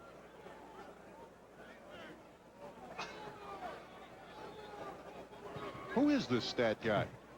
I don't know, but he's got good eyes. Because He's right, isn't he? Let's see. He's right by the length of the football. These stat guys, I'll tell you. amazing. Well, they got to have good eyes. And it's first down. Some of us need hair clip for men and new doctors. Are we in El Paso, or are we broadcasting this game from Las Cruces? We're a long ways away from the field, folks. We're not that far from Las Cruces. 1 for 1. That's like Boy, the Bulldogs in the red zone, Randy. You know we're killing time when we're putting Randy's predictions up there. Again, it's Gray. Let's see how they defend the pitch here. Not quite as well. Durio finding a little bit of running room and runs hard until he's dropped by Chris Peters. Randy's predictions. We used to do that, didn't we? I was not accurate, so we got off that. Those were the halftime scores. You made them look like predictions. It was a gain of 8. It's 2nd down and 2 for UTEP. 36-6 Fresno State, 7:15 left. 3rd quarter. Bulldogs looking to go 8-4 overall. And most impressively 6-2 and win their 5th in a row in the WAC. 11th consecutive year of winning football for Fresno State. Gray looking deep. Good coverage by the Bulldogs on Durham, who wants the flag. Randy, one of the things the Dogs have done tonight on defense is they've basically taken away David Miles, and they've taken away Sean Gray, the quarterback. And when you take away 2 of the 3 options, then it's really a matter of controlling the outside. Once in a while, UTEP has gotten away for an 8 to 10 yard gain, but for the most part, Fresno State has played brilliant against the option tonight. Only 3 of 8 for UTEP. And they're looking at 3rd and 2 here. From the Bulldog 45. They line up in the wishbone.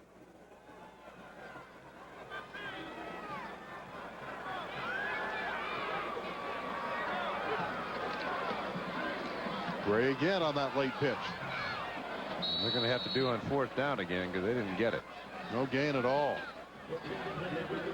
Brian Porter from the quarterback spot reading the run. He audible to go to the option to the short side. I think the play was called to the wide side. That was a no-go. And actually lost about a half a yard. So it's 4th down and 2 to go for UTEP. Randy, will they make it? Of course. They're playing in El Paso, right? You know, Fresno State has been terrific on 4th downs this year. Let's see what UTEP can do. Bulldogs have made 4th down conversion 14 of 17 this season. And I told you he'd make it. Was there ever a question? 1st down, Miners. We'll get him sometime, Dave. He already gave me his prediction on the score in this game tonight. He's going to be way off. Well, you never know. A little different blocking scheme that time. That was a quarterback keeper all the way. They kind of hooked Wendell Valentine inside. Got a good block on 5-3, and upside here comes Sean Gray in for the 1st down. Well, the Miners taking a lot of downs to move the football, trailing by 30, but they're making progress. It's not exactly catch up the win football. So Roulette and Burton had fallen down. Had they been on the same page, they meaning the quarterback Gray and Roulette, that would have been a touchdown. Well, actually, I think James Burton might have had a chance if he kept his feet to intercept the ball. I think that's how he slipped. Great job getting his right hand up there to knock it down. That was not picturesque. No, but he got the job done. On the seat of his pants sliding, he still got the hand up to knock it away. Well, the Miners may be an option team, but Gray's throwing a lot tonight. 22 attempts. Again, he threw 33 times against Air Force earlier this year. Not a good pitch, and Durio doesn't have a chance. It's so repetitive. The Bulldogs, this is like practice, repetitions. And Brian Porter going to get an award. He keeps making the tackles on those pitches. Well, he's going to get an attaboy from his coach, Willie Robinson, defensive coordinator. It's exactly how they told him to do it in practice, and he executed it perfectly. They've really played the option to the wide side of the field very well. Chris Williams in, and Wendell Valentine goes out at a linebacking spot for Fresno State. It's 3rd and 15 for the Miners. See if they can put some pressure on Gray this time. Don't give him all time to throw back there. Well, there's the pressure, but the receiver is open. It's Alvin Black. That's okay. That heat made him unload in a hurry, though. He didn't get to survey the field. A Miner surveying. Like that, huh? Well, here we go for our third fourth down tray. Gray sees heat coming in the person of Brad Bell, and he unloads in a hurry this time. It's 4th down. Let's see if the Miners can make it 3 in a row. More difficult task. But they're going to get the first down regardless. They needed 5 yards to get much more as they go to Brassfield. Ralph Wood, you have a report on the sideline. Yeah, the report on Nick Surface. His thigh bruise has stiffened up in the cold, and he's not going to play the rest of the game. I also noticed that Brian Rowe is keeping loose and taking some snaps, so the senior quarterback may see some action later on in this game if the Bulldogs get up another touchdown. All right, thank you, Ralph. Sounds like you and Kevin are trying to coerce the coaching staff to get Rowe in the game. You guys didn't. I went down to the locker room at halftime and told him I thought Brian should have a chance to play. We're wondering where you went. Gray is throwing again. And into the traffic and into an interception. And James Burton is looking for some pasture. Finally dropped by Vital, but the Bulldogs have their second INT of the night. These defensive backs love getting the ball in their hands. They're just not quite certain which way to go with it half the time. 3 interceptions for James Burton this year. Playing back soft zone. Just playing a deep center field overthrow. Burton, good hands.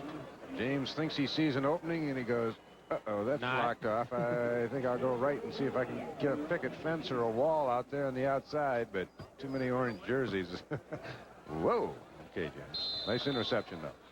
Well, you guys have convinced the coaching staff because the senior Brian Rowe is in.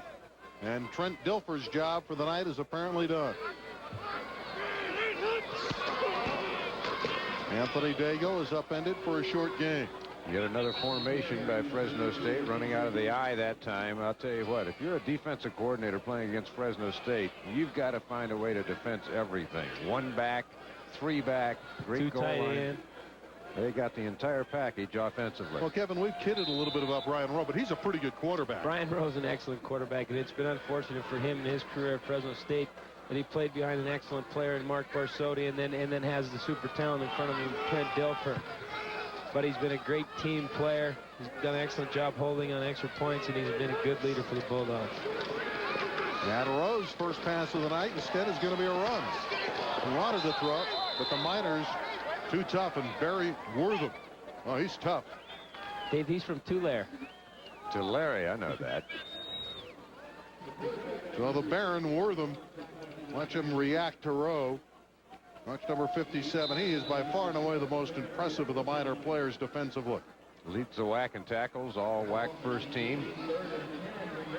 Terrific player.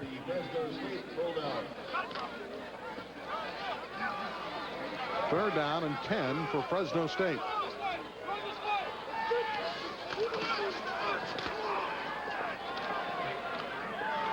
Sebron couldn't come up with it. And a punting situation for the Dogs. Well, Malcolm's still looking for that first catch of the night. He's had a couple of opportunities, but bang. Well, Malcolm's a team guy. I mean, it's marvelous to be down on the football field and see him come off. He has so much fun playing football, and he's got a smile on his face. He'll be returning a punt and get whacked in the head, and gets up. He's got this huge smile. Omar Durham is set to return for the Miners.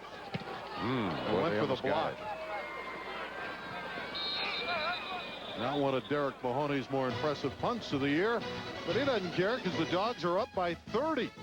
36-6 with 3:16 left in the third. All Fresno State. Well, you know what kind of year it's been when the unknown fan is about to depart. He's had it. His Miners, well, I guess he's bagging it for the evening. So Fresno State is leading 36-6 over the UTEP Miners. UTEP still in a position here at least to get back on the board late in the third quarter. Split receivers to the left side. And Gray remains in at quarterback. And he gets away. Running room. 30. Inside the 20 and bumped out of bounds by Sam Watson at the 17-yard line. A 31-yard run by this quarterback, Sean Gray, showing good speed. Got to give credit to UTEP for just hanging in there. I mean, Sean Gray's taking a pounding all night long. This is easily his biggest gain of the night. He pulls the ball back. He's a good athlete, and he's taking a pretty good pounding all season long. Yeah, they hit him. He's been groggy a number of times going back to the huddle. He's been bruised and battered, but he's a competitor. It was a 31-yard run down to the Bulldogs 17.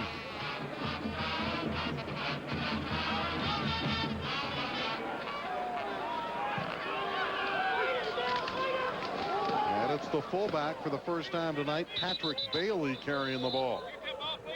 And he runs it to Zach Ricks, and it's case closed, along with some help from Brad Bell.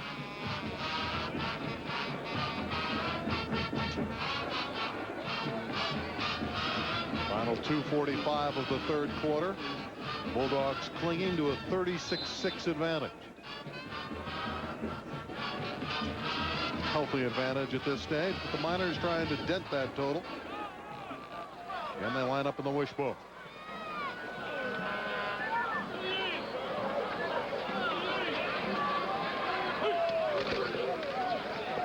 Gray will run to the 10.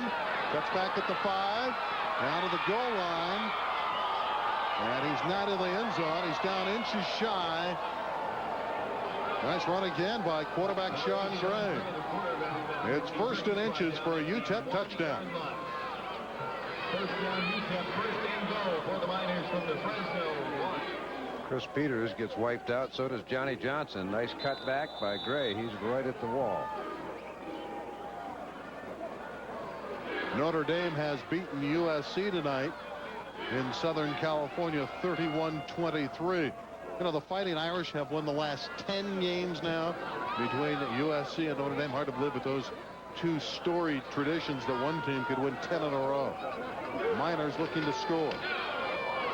And the fullback is in. So for the second time tonight, the fullback able to score the touchdown. Patrick Bailey gets this TD. Earlier, it was David Miles.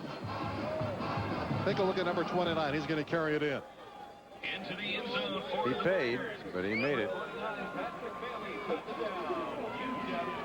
And UTEP will go for two, trailing 36-12.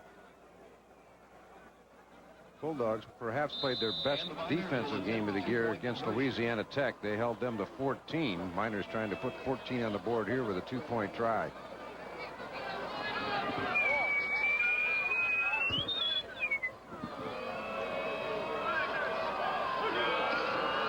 Gray looking to run. He has nowhere to go. So for the second time this evening, this time Gene Smith spoils the play. The Miners do nothing on the 2-point conversion. So 6 are on the board for UTEP, but they're way back, trailing Fresno State 36-12. And again, of course, with SC losing tonight, it looks more and more like they will be the selection in the Freedom Bowl. And that would mean the Bulldogs and the Trojans December 29th. Tickets, $28. Dogs want to settle at least $17,500 to eclipse the all-time Freedom Bowl record set by Oregon. Monday through Friday, 9 in the morning to 6. You call 278-DOGS, and operators will be on duty to take your ticket orders. Fresno State Athletic Director Gary Cunningham, head coach Jim Sweeney want 20,000 of the Red Wave down at Anaheim Stadium on December 29th to help support them in their first major bowl, the Freedom Bowl. And weekdays at 7, check out The Family. That's a regular riot on Roseanne. And then at 7:30, belly up to the bar for laughs, served with a twist on Cheers. Only on your station in stereo, KMPH, Fox 26. The Bulldogs anticipate an onside kick. The Miners have tried this 6 times this year. The Bulldogs last night worked on this over and over. See how they handle it. Well, they're not going to see it. Not a lot of help for Charlie now. Jones will have to return. Everybody was looking for the onside kick, so Charlie Jones cannot reach the 20-yard line. And he was in the grasp downfield of the Miners' very fine Dwight Conley, a reserve cornerback. Looks like Trent Dilfer may be coming back into the football game. It's difficult now with the Miners coming down and making the score there.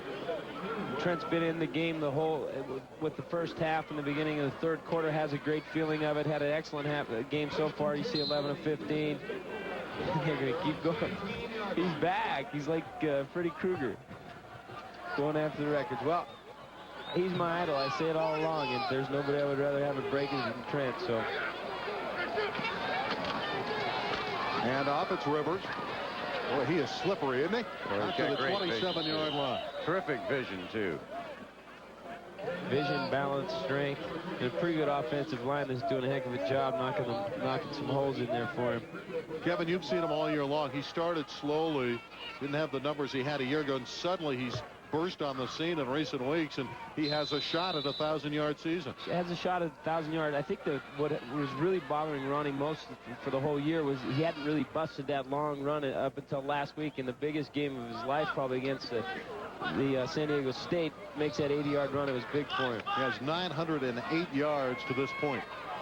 And again, he has the Freedom Bowl and the rest of tonight to get to 1,000. This is Rivers in traffic, still going and running hard. Wortham rolls him down. Of course, last year, Ron Rivers came so very close to reaching 1,000. That, of course, mostly against competition from the Big West. He rushed for 989 yards. Did you know he'd love to get to 1,000 this year? Randy, the mark of a good back is to have the first tackler miss. The mark of a great back is to have the second guy miss. And I think Ronnie Rivers is starting to approach that status. Time and again, we've seen him not only elude the first man, but the second man. Well, and also going into last week's game, he had to live every day of his life of hearing about Marshall Faulk. Fresno State's playing Marshall Faulk. Well, Ronnie probably and Anthony Daigle and Lorenzo were the heck with this. You know, we're good players, too. Give us a little attention. Dilfer throwing on 2nd and 7, and that one's too tall. Pretty good. A hit there by Hewitt on the near sideline. Sebring took quite a blast. Well, Malcolm certainly had some great days for the Bulldogs this year, but he's taking some lumps tonight.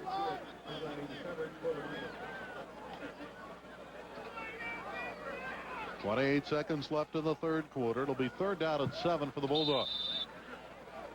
And Michael Ross will come in and relieve Charlie Jones, who's caught 2 touchdowns tonight, has 6 catches on the evening.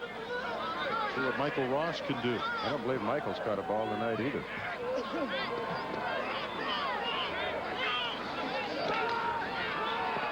Good protection for Dilfer. That one's thrown to the tight end Jeff Arnold, and there's a flag down. Arnold, the heir apparent for Marty Thompson's job next year at the tight end spot. Defensive holding. Spot is marked about a half-yard short of the first down.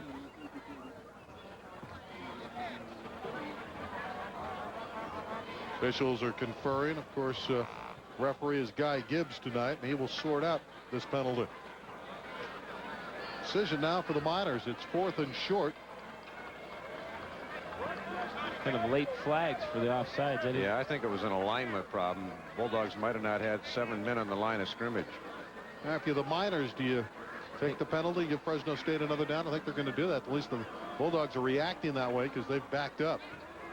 Well, Randy, you brought up the fact Fresno State is 14 for 17 on 4th down conversions, but this is really not a spot on the field and a spot in the game where you really want to go for that first down here. I think you got to kick the ball, but they're going to take the penalty, so that gives the Dogs another chance at the first down. 6 men on the line of scrimmage on the offense. Okay, still 3rd down. It's okay with us. I think they might have gone for it. I think so, huh? Success. get this thing. I mean, I think that Jim Sweeney's got to feel like his offense needs to take control of this game. That's why he put Trent Dilfer back into it. Get it drive, get the defense, get their feet underneath them, and get things going. Well, Charlie Jones and Anthony Daigle are back in that Fresno State huddle, although they look confused. And Trent Dilfer is going to just let the clock run down and worry about this in the fourth quarter. So 3 quarters are in the book in El Paso, Texas. And Fresno State is leading 36-12 over the Miners with 15 minutes of action left for the 1992 regular season. We'll have it for you in a moment. Well, the pizza guy has arrived. It's Dave Campbell, I'm telling you, Andy. Well, he's got incognito again if it's Campbell. But this guy's pretty quick. I'll tell you, he gets around the stadium. Of course, he has about enough pizzas for attendance tonight. Each guy can get an individual pizza tonight. Oh, it's 3rd down and a dozen for Fresno State as we begin the fourth quarter. Dogs leading a healthy 36-12 lead. And the favorite target tonight is Charlie Jones. And what a game he has had. That's a pretty good throw and a very good catch after 3 quarters. The stats, the Bulldogs, 415 total yards. It's a great throw, that last play by Trent Dilfer. Big for the momentum of this game. Bulldog offensively has struggled after Ronnie Rivers' long touchdown. Offense needs to take advantage of this and go after it. Bulldogs at their 45-yard line. A run from the I formation with Lorenzo Neal. And he drives it into Miner territory. 7 more yards. Sam Rogers made the attack defensively. Well, we talked about the fact one mark of a good back is having guys miss. The other mark of a good and great back is once you're hit, picking up an additional 2 and 3 yards. And Lorenzo Neal's done that his entire career. He's a tough Bulldog. I really enjoyed watching him play for 4 years. 2nd down and 3 for the Dogs.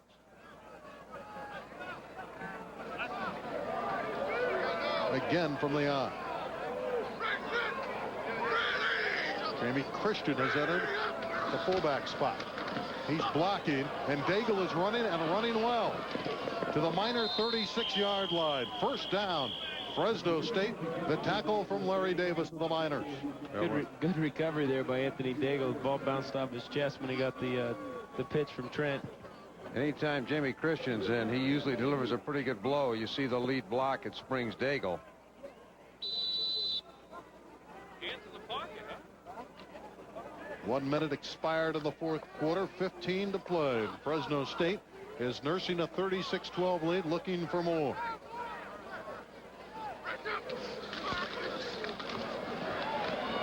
The deep one for Sebring. Well, he accelerated by the defenders. Did not connect with Dilfer, but that extra burst down by the goal line freed him. And for a moment, it looked like he and Dilfer might hook up. Sure, that Trent's a little unhappy about that. You want to get the ball outside over the shoulder. Difficult for that receiver to run so hard, so fast to get to that point of the field and then be able to make the move back inside. 243 yards. Just another night at the office for Trent Dilfer. Come to expect those kind of totals from the sophomore. Sweep left with Daigle, and he has lots of real estate. And a good effort at the tail end of the play to the 20, maybe inside to the 19. And then he was dropped down by Pat Cannon, the outside linebacker. Bulldogs running the counter tray. Anthony Daigle just has superior speed. You'll see Cannon, number 6, trying to chase him down. Anthony Daigle got warmed up, and here he is running for the Bulldogs. Good job by Michael Ross trying to help his buddy up. And Dave, this is an impressive drive by Fresno State. Once again, Fresno State, they pass when you think they're going to run. They run on 2nd and 10 when you think they're going to throw, and that's how you keep defenses off balance. They've reached the Miner 19-yard line. Maybe try to throw the post to Malcolm here. There's Sebring. You had the play called, but good coverage from the Miners. Anthony Hooks has done a terrific job on Malcolm Sebring. For whatever reason, though, he cannot cover Charlie Jones tonight. Well, when George Brett was going after his 3,000th hit, Malcolm Sebring's trying to get his 1,000 yards of receiving, and it's going to become frustrating as this game wears on. Perfect throw by Trent, just good defense by Hooks. He'll get his opportunity soon. There's only a couple other receivers. Henry Ellard and Larry Willis have reached the 1,000-yard total. In fact, Willis did it on a couple occasions. 83 and 84. He had a good memory. I just wish I could remember some of those throws. Dilfer off his back foot for Sebring. Oh, he nearly made the catch, and there's a flag down. They're going to call defensive interference. Anthony Hook's not happy at all. Well, if it is the penalty, that'll bring the Bulldogs close to the minor goal line. Well, they're half the distance. Trying to get it to Malcolm. He's getting a little tired. You see Trent, a couple minors in his face. And you see the face guarding and the push right there by Hooks. Good call. It's amazing how accurate that throw was with two minors on top of Dilfer. He was falling backward, and he still got it into a position for his receiver to potentially make the catch. His height, being 6'5", and having those defenders come on the defense. Automatic first down. When those defenders come in to hit Trent, they're crouched down, and they're equivalent of under 6 feet tall. To be 6'5", his height advantage just makes him an awesome player. It is 1st and 4 for a Fresno State touchdown. Here comes T. Heavy. Two tight ends coming in for Fresno State. They'll go with the three backs. Frank Mills, the additional tight end, number 88, also in. Of course, Anthony Daigle has picked up a touchdown tonight. He has 15 rushing this year. Dilfer forgot the ball. I believe he got back on it, though, at the 5. That's just being over anxious. He pulled back too quickly. Not a happy camper on the Bulldog sideline. As Fresno State normally is real efficient in that T-heavy formation. And in the red zone, of course, Jim Swinney alluded to that at the half. He was very happy with his team's performance. But the one thing he noted is, hey, we got picked off in the red zone in the first half. This ball, there's a little cold. The ball might be a little cold. The hands are a little slippery. Got to hold on in there, Trent. 2nd and 5 for a touchdown. Dilfer under pressure. Throws this one into coverage, and Schufelt has the interception. And Schufelt with a good effort. The inside linebacker, Pete Schufelt, a senior from Tucson, Arizona. Well, that's just good scouting by UTEP, because good play fake by Dilfer. Looked like a sweep left, but it was a play action pass. But UTEP had two guys right in his face, forced him to be backpedaling when he made the throw. Didn't get as much on it as he would like to. So 2 mistakes in the red zone tonight, and Jim Swinney will have a little chat with his quarterback. Well, to be so young and so good and having that on-the-job training, Trent has so much confidence in his abilities and the abilities of his teammates. That's going to happen, and it's a learn-by situation. It's good for him that it's not a closely contested football game that he made that error, and that's going to go on that memory chip in big games in the future. If not, throw that ball away. Every quarterback goes through that phase.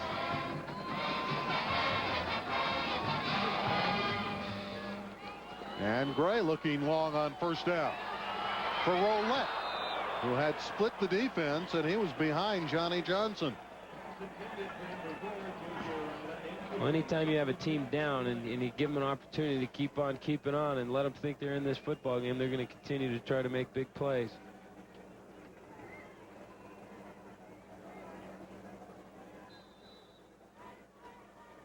John Gray coming in had clicked on 49% of his aerials.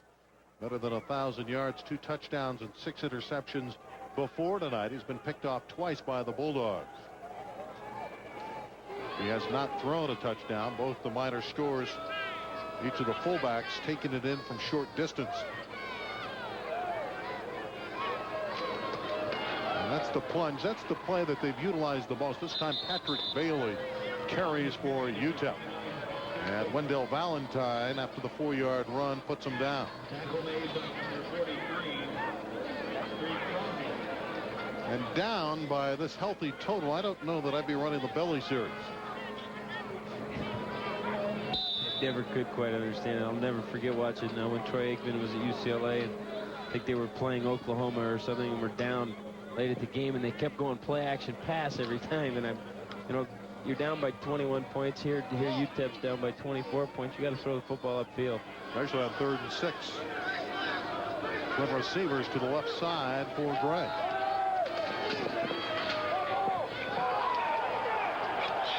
And Burton came over the top. No flag. He got away with it. Roulette will look around. He's looking for a flag. No call. But the Bulldogs defense hold. I think James might have got away with a hand on a back. Let's take a look. Well, that right hand, you really can't tell from that angle. You can see it kind of around J.J.'s back, but we don't know whether he's touching. This might show it better. Yeah, I think that James got away with one there. Through the year, I'm sure that James got, I know actually that James had been flagged when he didn't have pass interference, so they all take their time. Maybe we couldn't see it, but our cameraman picked it up. Nice going, guys. Bulldogs figure to get excellent field position as Charlie Jones standing near the 50-yard line, waiting for Marshall Young's punt.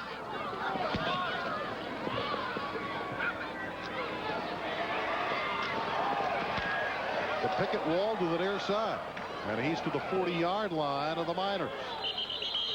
Burton makes the hit, and Fresno State is set up quite well, thank you. Fourth quarter action. The Bulldogs lead by 24. Still 11 minutes and change remaining.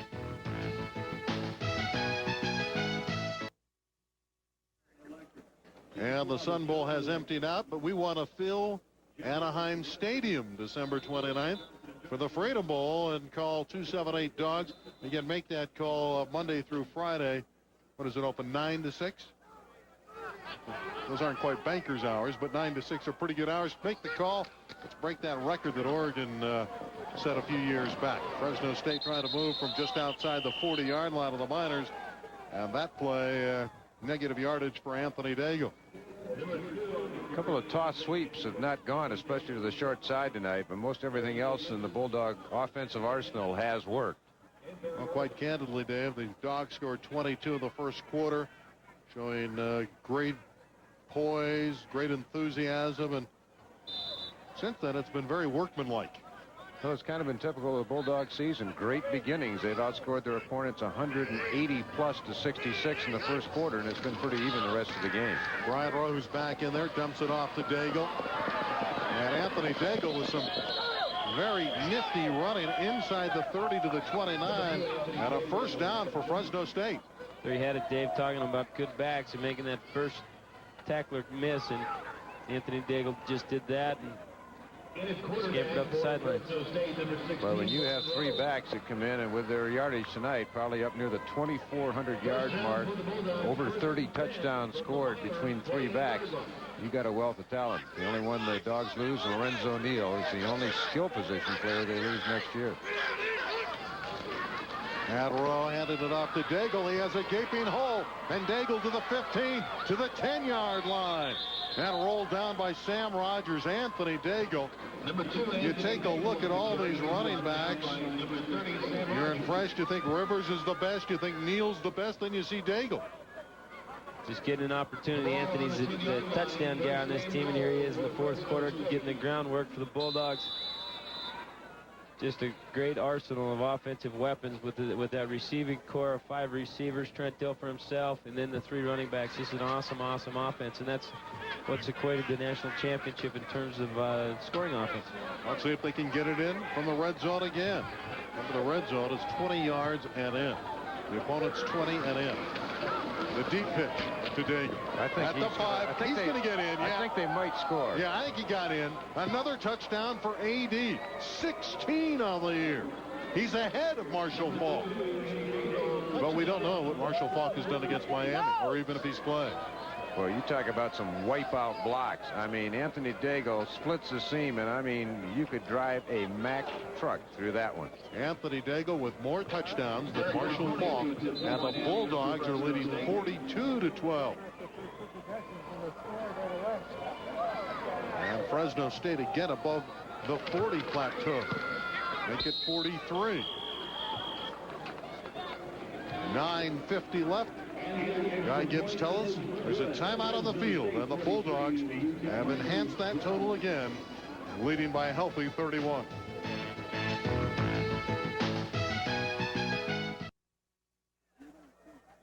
And the Bulldogs score. Anthony Daigle makes it a 43-12 game, but this week plenty of things on the menu. Bulldogs bound for the Freedom Bowl.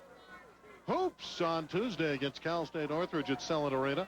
Poster night, that's the basketball team on Tuesday. And the basketball season tickets very much available, Dave. Sure are, through the Bulldog Foundation memberships. 278-4140 basketball season tickets. Gary Colson's got a great-looking young team. Should be an exciting 1992-93 season. Santiago, Marshall, some of the new names, of course. Austin, Satterwhite from last year. The big guy everybody likes to look at, Johnny Hines. We'll see how he progresses. We don't want to forget Lee Mayberry and the rest. That'll be an interesting unit this year. Another deep kick, and Rogers kneels down. The ball's down to the end zone. The Miners will take over on their own 20-yard line. Well, Gray's going to stay in. The other signal caller is Mike Perez. He's a junior from San Antonio who took very few snaps this week in practice, wasn't feeling well. He was sick most of the week. You got to believe Gray will go the distance because Perez just did not take enough snaps in practice. Okay, you might want to take a look here at the defensive alignment at the two middle linebackers. Lorenzo Neal and Zach Ricks. Right.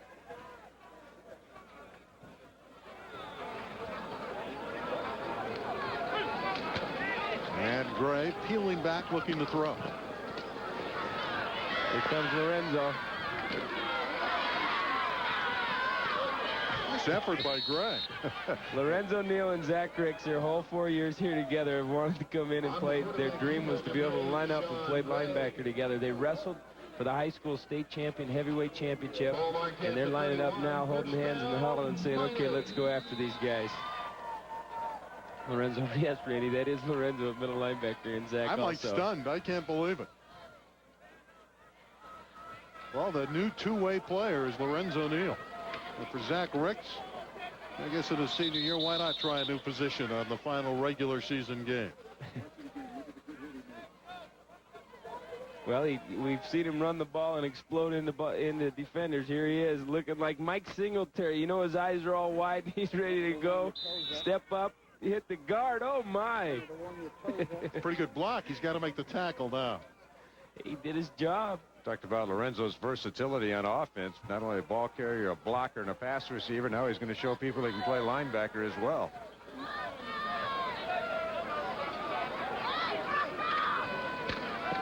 See how they read Gray on the late pitch to Black, who fumbles, caught it in midair, and then is turned down and to the ground by Zach Ricks. And Lorenzo wiped out Beeline to Sean Gray. Just beelines. And this guy's got some potential here. It's like the fridge. You can play both ways.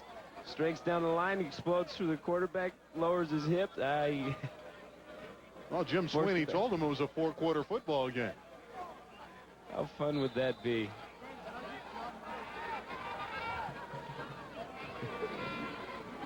Quick enough to play strong safety? That would be terrorizing for wide receivers. He's probably waiting for the count. Doesn't know how to break the huddle without hearing what it's on. What is caught by Durham. Been about the most effective pass play for UTEP. Roll right, kind of go to the wide side of the field, and then just look back as they sneak the slot back Durham out to the sideline. They've completed about 5 or 6 of those passes, not for humongous yardage, but to keep drives going. I've seen a lot of the Bulldogs in practice lining up wanting to throw the football. Does this mean we might see some linemen being a quarterback? I have to be honest, on the plane out here, I was trying to talk Derek Mahoney and Brian Rowe to do the switch deal on the extra point one time and let Brian kick the extra point.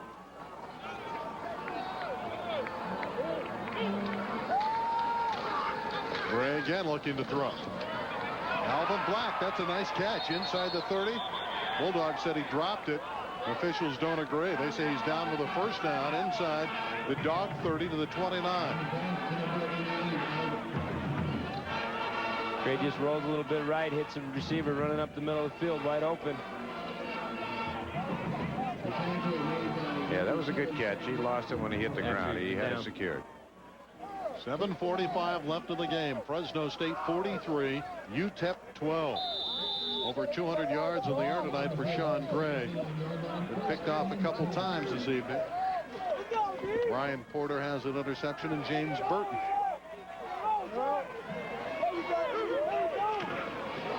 Hand off to Miles, the fullback, pounding away. Big hit by Earl Oliver.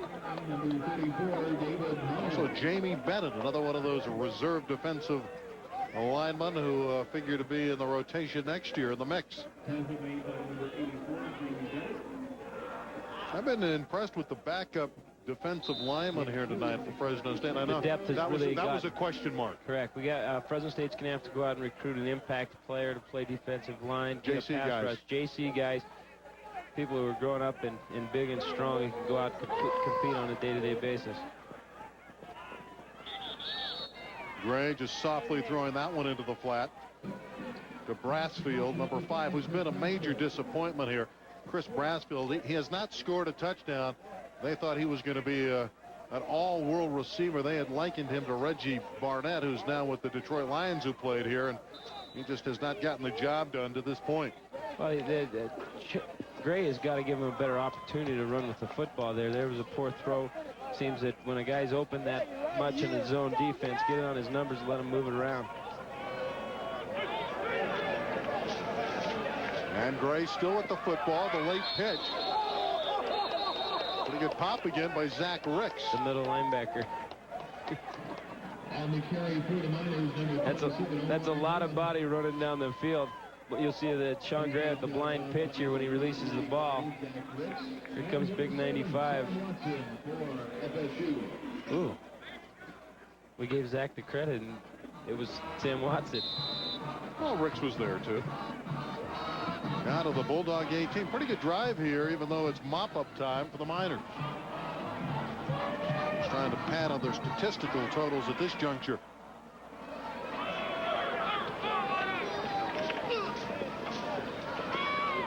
That was Earl Oliver. We'll give him credit chasing down Durham. Omar Durham looking to turn the corner. Couldn't do that with Earl Oliver showing his quickness. Get out on the outside. Well, one thing Sean Gray wants tomorrow is to get into a hot tub and just sit there for about 2 hours. He has taken a licking and kept on ticking tonight. You have to admire him. UTEP has never really thrown in the towel tonight. You have to give them some credit as well. Well, David Lee, their 4th-year head coach, former quarterback at Vanderbilt, on the hot seat. He has a contract extension to 95. Feeling around El Paso as they will not buy him out, and he'll fill out his tenure. But the natives do not like the way this season has gone. There's another completion. But at this stage, the Miners are about to end up 1-10. Well, one of the teams that were picked to do some damage in the Western Athletic Conference. Certainly not one of the contenders, but they were thought to be very competitive. The 1st and goal to the Fresno State 6-yard line. 6 minutes left. Dogs leading 43-12.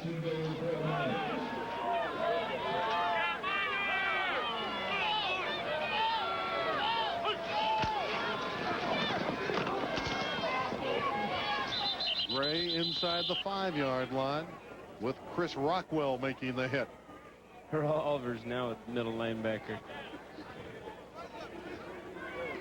Switching those defensive players around, showing some versatility. Here comes the troops. Wendell Valentine, Chris Peters coming back in. I don't think Willie Robinson wants to have his team scored on again. This would be the lowest number of points the Bulldogs had allowed all year, 12, if they could hold it right here. It's a big if with 2nd and 4.5. Almost 5 yards to go for a Miner touchdown.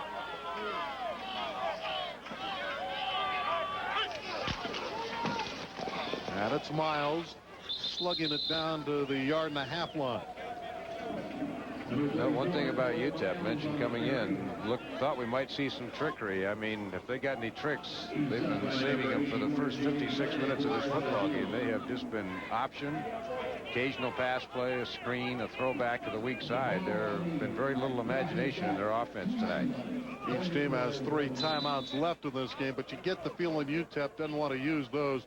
They're just as content on going home quickly as are the Bulldogs. The Bulldogs will celebrate at the end of a long season for UTEP right around the corner.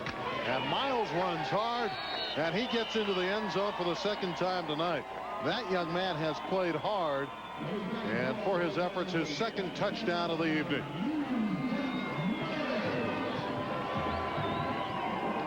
Big Bo Miles, 235 pounds of steel, running in the end zone. Steve Casner had a shot, but didn't have really good leverage, and Miles just kind of shook him off. Well, tonight the Miners are 0 for 2, going for 2, and it appears with 4:17 left they will try that again. And UTEP will take a timeout to talk over what play they want to run. They've tried to run 2 option plays, and they've lost yardage both times. Some other scores, and it was a light menu today of collegiate football.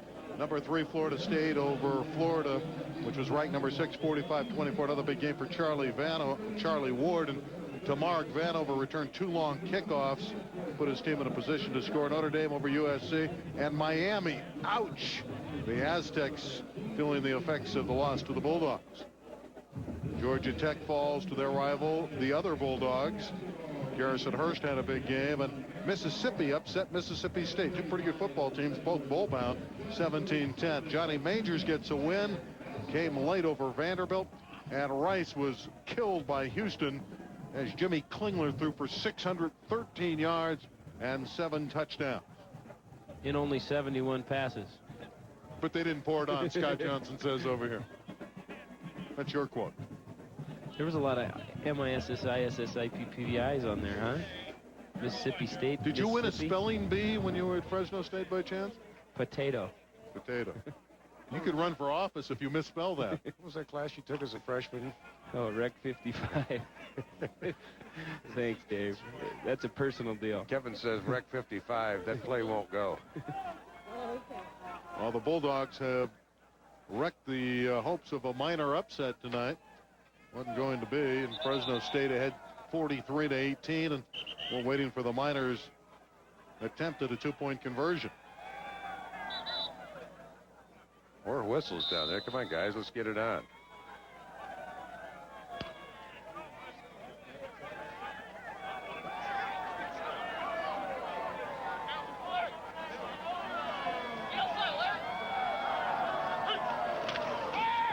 Gray, not a good throw. He wanted roulette.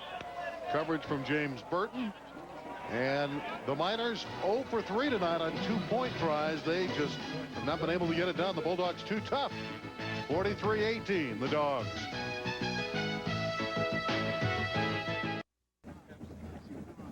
It's been a good night for Fresno State, and the Pepsi players of the game. Charlie Jones offensively caught 2 touchdowns tonight. He caught the first one to get the Dogs on the board early, a 22-yard strike from Trent Dilfer.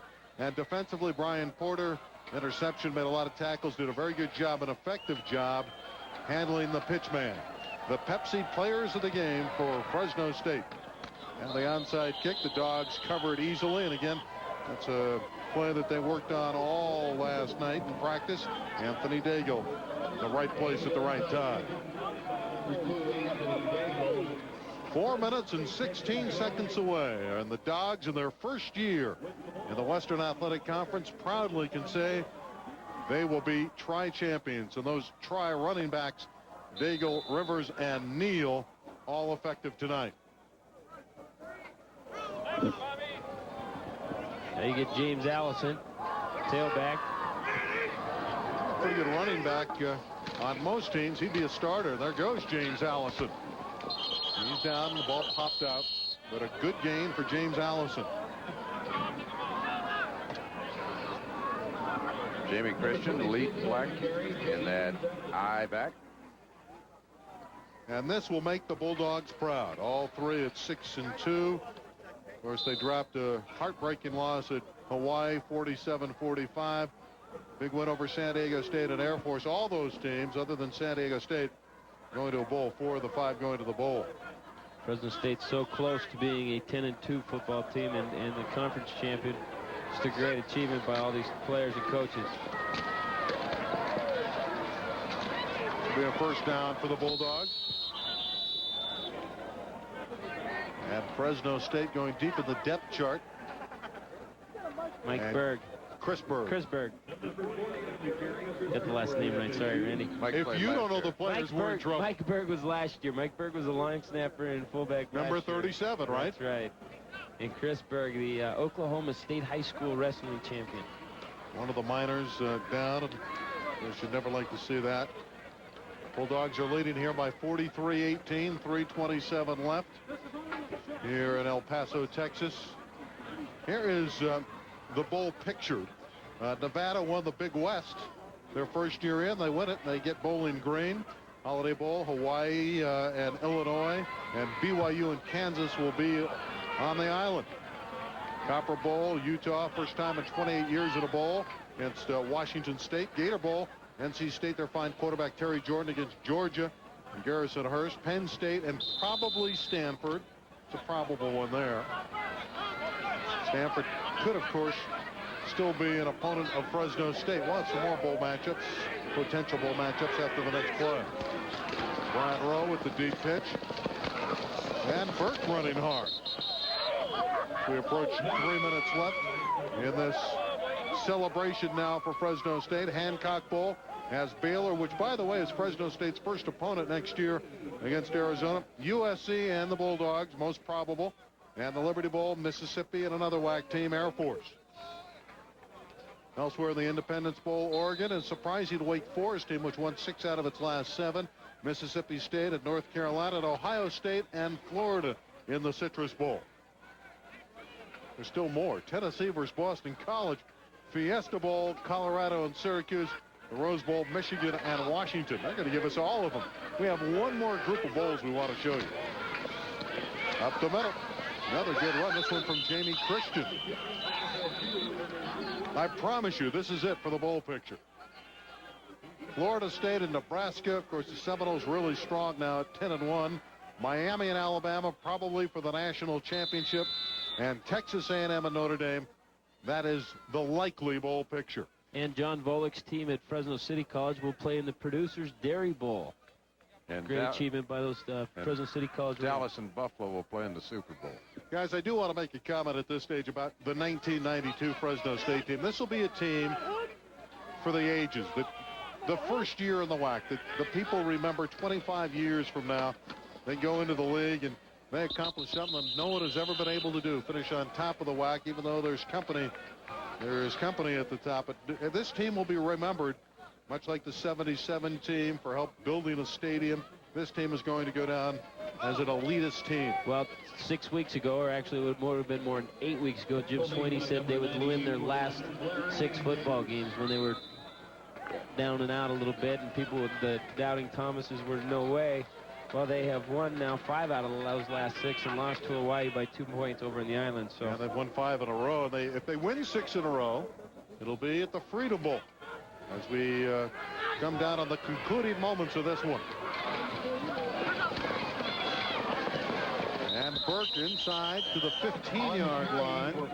Fresno State still could score again here. Obviously, they're trying to be conservative. They don't want to run up the total, but these backup players are trying hard for Jim Sweeney. He has done a marvelous job. He's had a glorious 15-year career, but I believe this is the greatest performance by Jim Sweeney. We've got Jeff Bailey, the third-string quarterback, lining up out at the flanker position.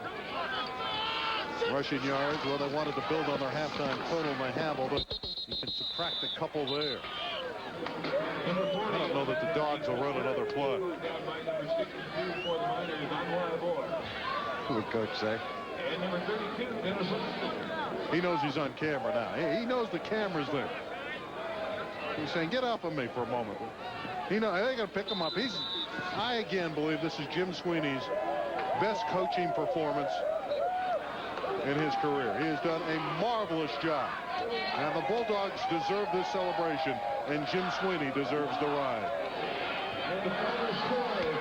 Got some big boys carrying him off the field. Jason Jesse Hardwick, about 600 pounds of flesh. Well, just a terrific performance, I think, by Fresno State. They had an excellent offensive